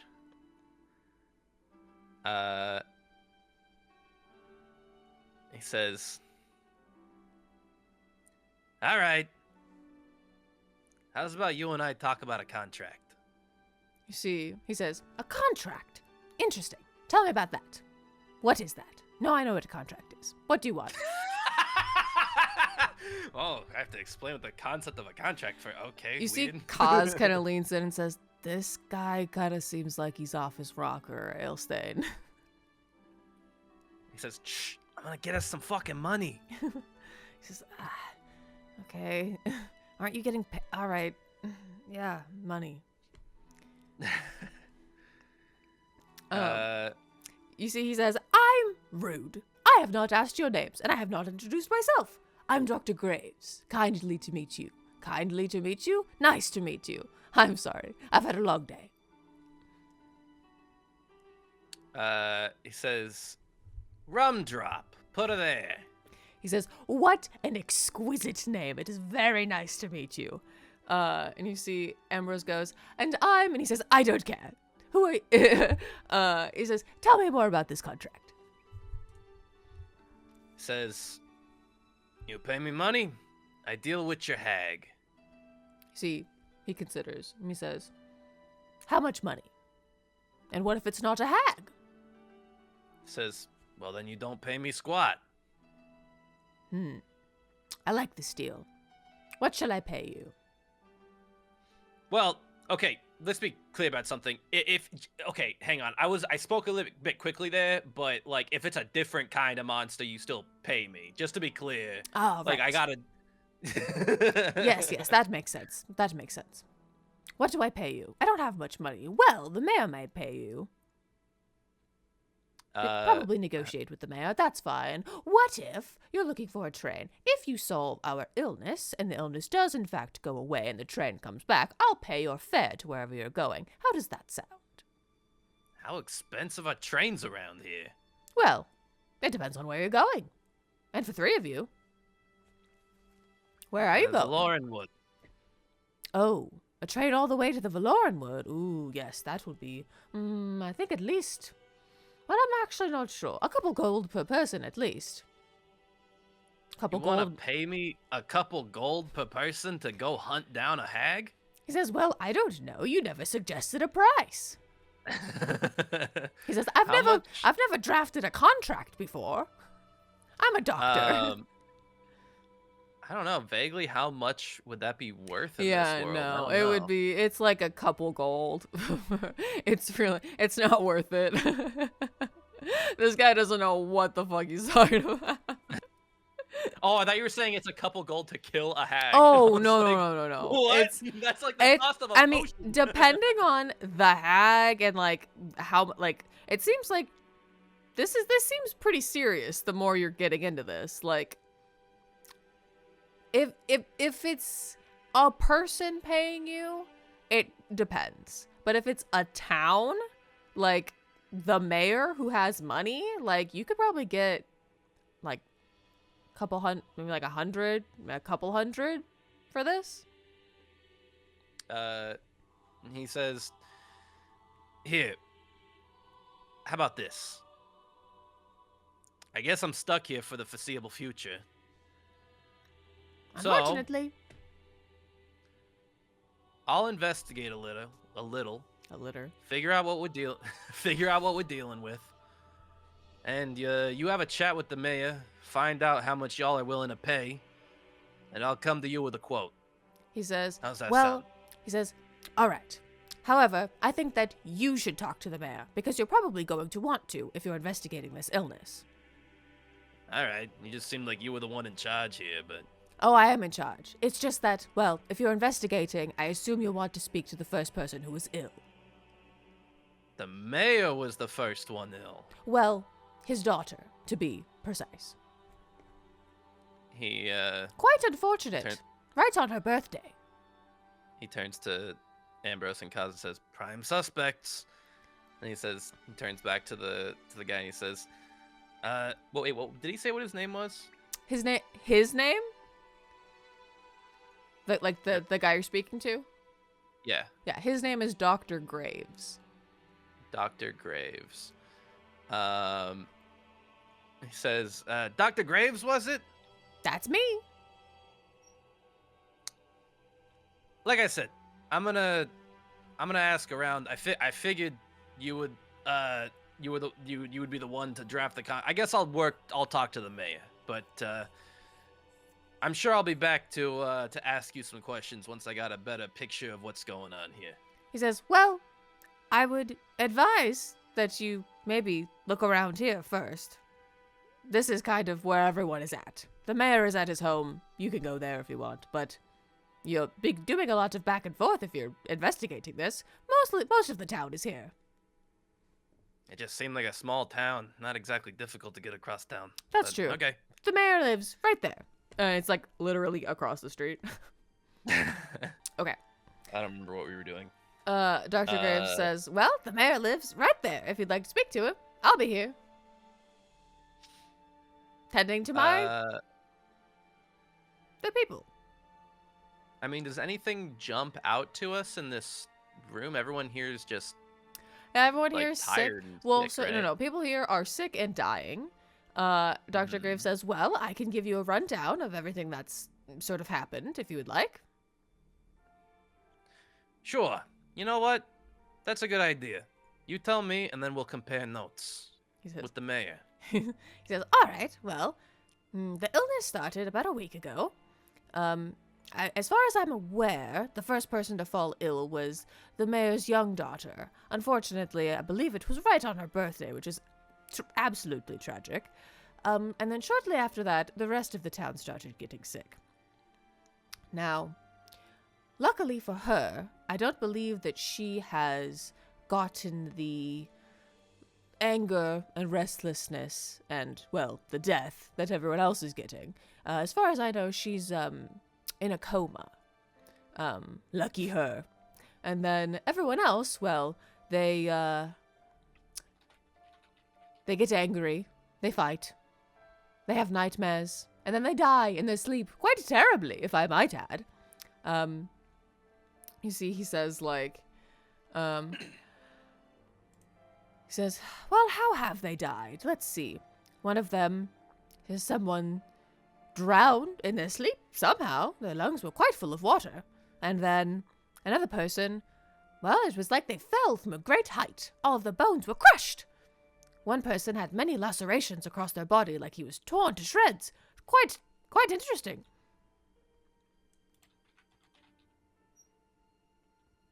He says, and are all the deaths of this match these kinds of descriptions, or does it just vary wildly? Is there any pattern?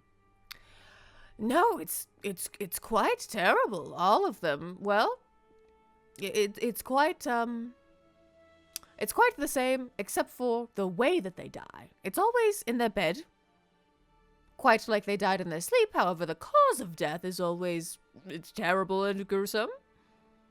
We have had a few similar deaths. But as to why they were similar, we are unsure. It's mostly the broken or the bones. ones that were similar. It's mostly the broken bones and the drowning. So that happened a few times. The rest were unique. Yes. How about this? If you can, how about you jot down a list of causes of death for me when you can? Okay. He does that, and he hands it to you. Oh, okay. Do I just have that list? Yeah, I mean, it's all really similar stuff. It's like crushed bones, like drowning, being torn to shreds. One person, it was like they were bitten by a bunch of insects. One person, it was like they were like strangled or like suffocated. There are a few that are similar or the same, but other ones are just very wildly.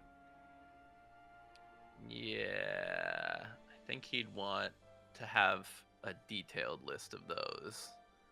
I assume you don't have that. I don't have that. It's Okay. kind of just what I said. Okay. But I can write you up one for next time if you'd like. Okay, that's fine. Okay. He says, all right, yeah. These do vary wildly. Yes, it's quite terrible. He says, not quite sure how that would be a hag, like you said, but I, in fact, don't know anything about them, so maybe you could tell me. Well, you see, usually hags are a little bit like genies. You know what a genie is? No. Okay, all right, we're working from ground zero, I suppose. They come to you telling you all these wondrous things they can do for you to fix some problem that you're having. You know, you're suffering in some way. And they tell you they can fix it. And it's just a simple little price you gotta pay. But turns out the price is always more expensive than you thought. Now, if that sounds vague, it's because it is. Their motives and the things that they do vary wildly, much like any person. But that tends to be their modus operandi. Now, why everyone's dying like this, I can't say. But that's why I wanted to have a talk with the mayor. Sounds like his daughter was ground zero. Sounds like either she or he may have made a deal with a hag. But we'll see. Maybe I'm just being suspicious. It sounds quite terrible. I hope you do indeed find what you're looking for. If I can be of any further help, you please let me know. Sure. Also, if I catch this and start saying really rude things to you or something, just I probably don't mean it. Probably. I don't know. Sometimes I can be rude, but probably not in this instance. You see, he gets really serious, and he says, the symptoms are wanting to stab the people closest to you, wanting to stab the nearest animals to you, wanting to stab yourself, and then falling ill and having lots of nightmares. So if you experience any of that, do let me know quite immediately. Thank you. He says, well, I'm probably immune to it then, because there's no chance in hell I would ever want to stab Harry, so I think we're good. He says, I don't know who that is.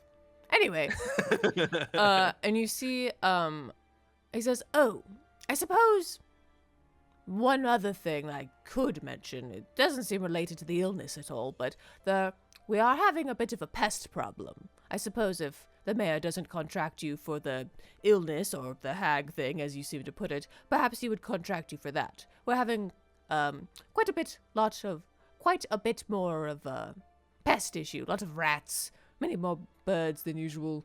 I found about 8 spiders today. Pulls up his cowl to like hide Harry more, and he says, Yeah, I saw that outside. It's, again, one of the telltale signs. Oh. Well, perhaps it is related. All right, well, off with you then. all right. Do we go to the mayor's office? You walk across the street to a big manor house. Knock on the door. See an old woman answers the door. She's got like little tiny glasses on. She says, "Yes, can I help you?"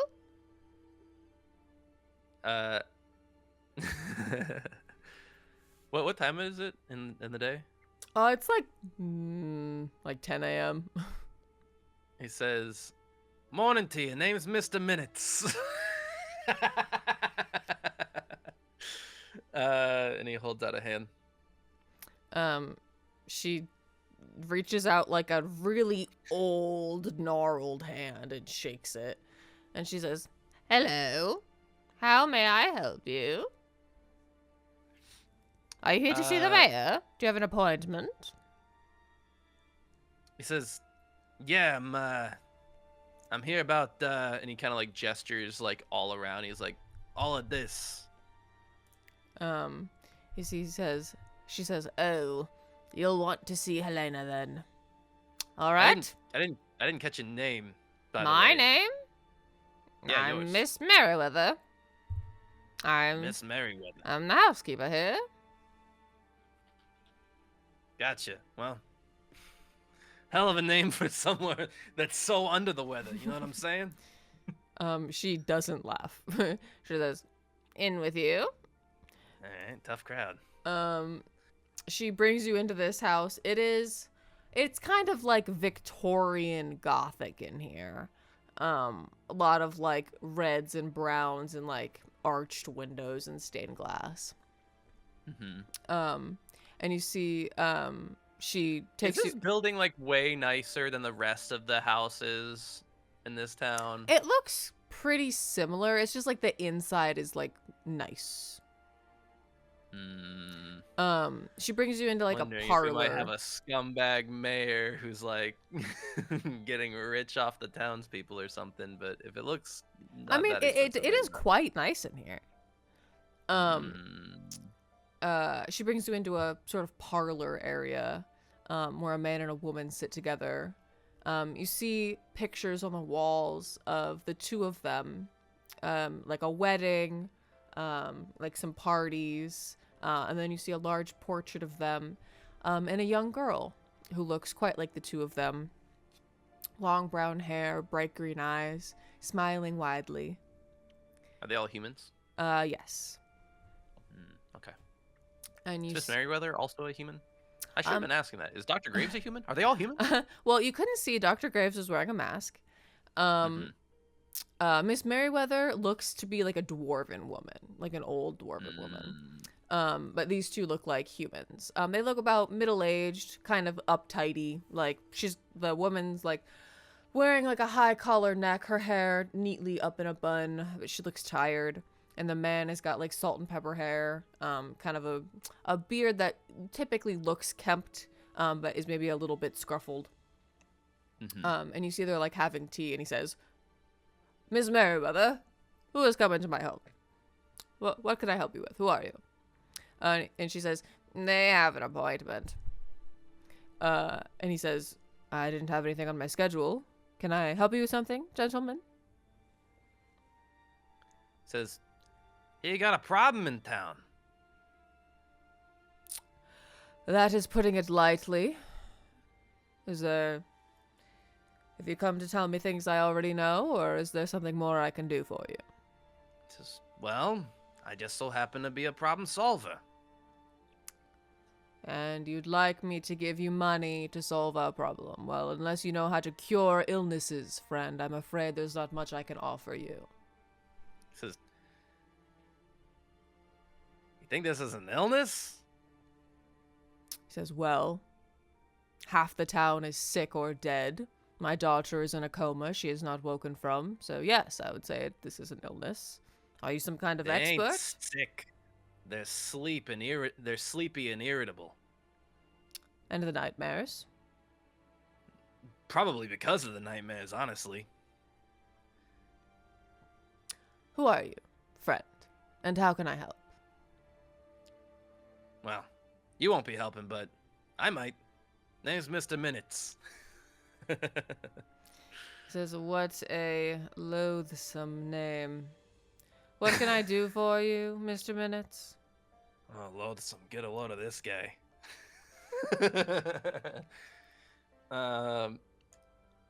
He says,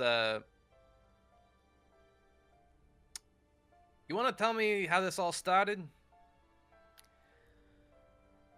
Well, it's quite a boring tale.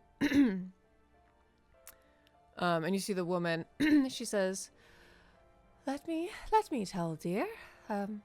She sort of leans in and she says, Mary Beth, nice to meet you. This is my husband, the mayor, Grayson.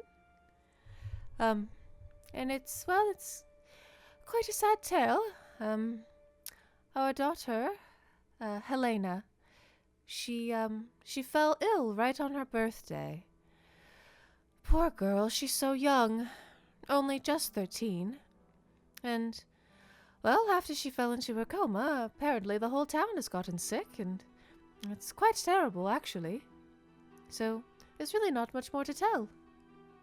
People are dying in their sleep, and getting irritable, and dying in all sorts of terrible manners, and, well, I'm just frankly not sure what it is.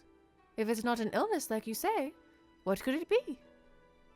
I am like, okay. I feel like, can I like roll for this or something? Because like I'm getting like very, very suspicious of this family. Like their daughter was the first to get sick, like, and like suddenly everyone got sick after her, but she's not dying, and like she's just staying in this coma. I'm pretty sure it's a hag. Like, am I crazy, or does it sound like this family made a deal with the hag, chat? Give me an investigation check with advantage. Okay.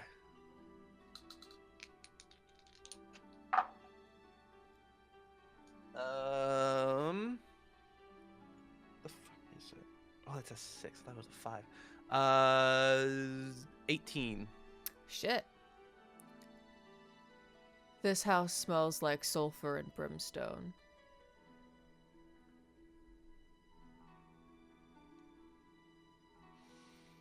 Okay. And as you walked past the stairs, it smelled stronger upstairs, like it was coming from upstairs. Okay. I have a poll for chat. Okay. Should we run the poll and then maybe have that be the end of the stream? Maybe leave off on... Depending on what chat decides. Okay. I feel like it could be a fun spot to leave off on. Okay.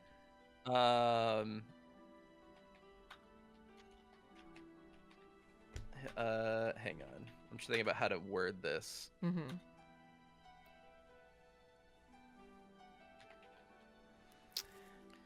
I mean, it could be a totally normal family, really normal town where people are just getting sick.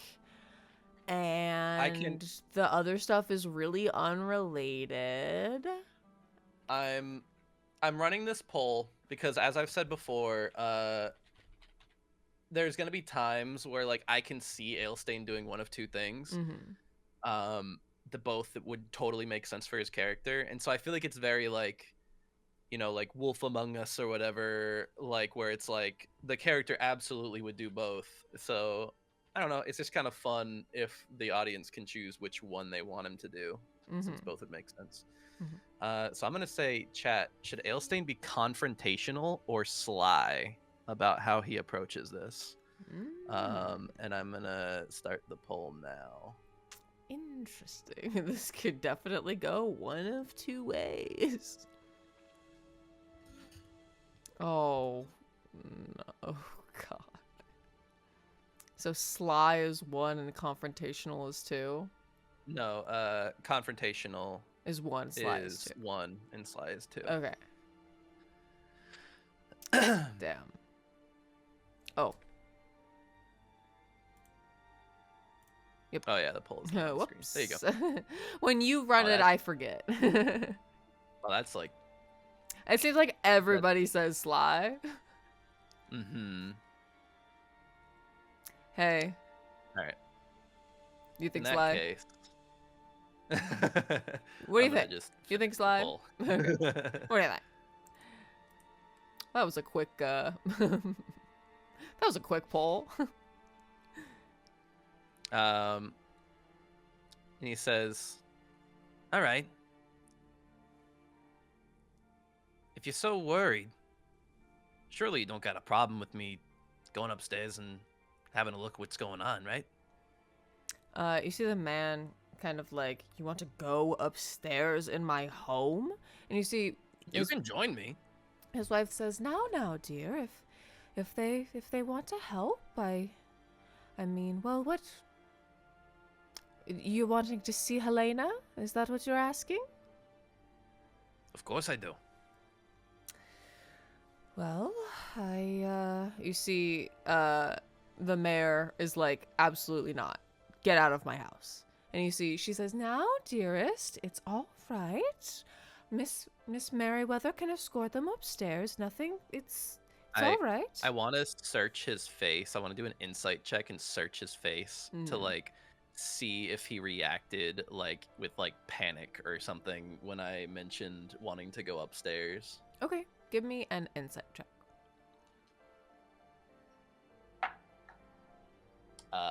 18, baby. I got that fucking what you call it? Proficiency in insight. I'm good at reading people. You don't necessarily think it was panic. It seems more like mistrust. Like, you're just some person who's walked into his house and said a bunch of stuff that he doesn't really believe in or agree with, and is now demanding to go see his daughter who is ill. Yeah, not quite like panic or anything like that. He just seems like, I don't know you, and like, you're wanting to go see my daughter who's sick. Like, that doesn't sit Relax. Dr. Graves sent me. I'm not gonna hurt your daughter. And you see, she says, oh, Dr. Graves, okay, see? They're working with a good doctor. Let's go with them. All right, we needn't let them explore alone. We shall give them a tour of the house. And you see, he kind of like, but stops disagreeing. And all of you ascend up the stairs. It is a large staircase, lots of pictures on the wall, lots of nice artwork, nice rugs on the floors. You ascend the staircase, and there's a long hall at the end. And at the very end of the hallway is a door. There's doors along the hall, but at the very end is one. And she says, that's Helena's room. See Miss Merriweather, like, kind of toddles along. And she opens the door, or she like reaches a hand out and opens the door. And the closer you get to this room, the more the hair raises on the back of your neck, and the thicker the smell of sulfur becomes. And you see the door opens, and the bed is empty. Sorry, you cut out. Damn For, it. like another 3 seconds there. Sorry. What was the last thing? The smell of sulfur gets stronger as you the get hair closer. is like raising on my neck or The whatever. and hairs that's when you raise on cut the out back for of me. your neck. You get like goosebumps across your body. She opens the door, and the bed is empty. You see the impression of where someone has been laying. You feel a breeze, and all of you turn, and in the window, open, you see a young girl, or what was once a girl. Her skin deep purple, her hair dark black, her eyes bright yellow and sharp fangs, claws. She digs into the window. She turns to look at you, and she disappears out the window. She like jump or does she like? She like falls and like disappears. Oh. And that is where we will leave this episode. Your daughter's a night hag.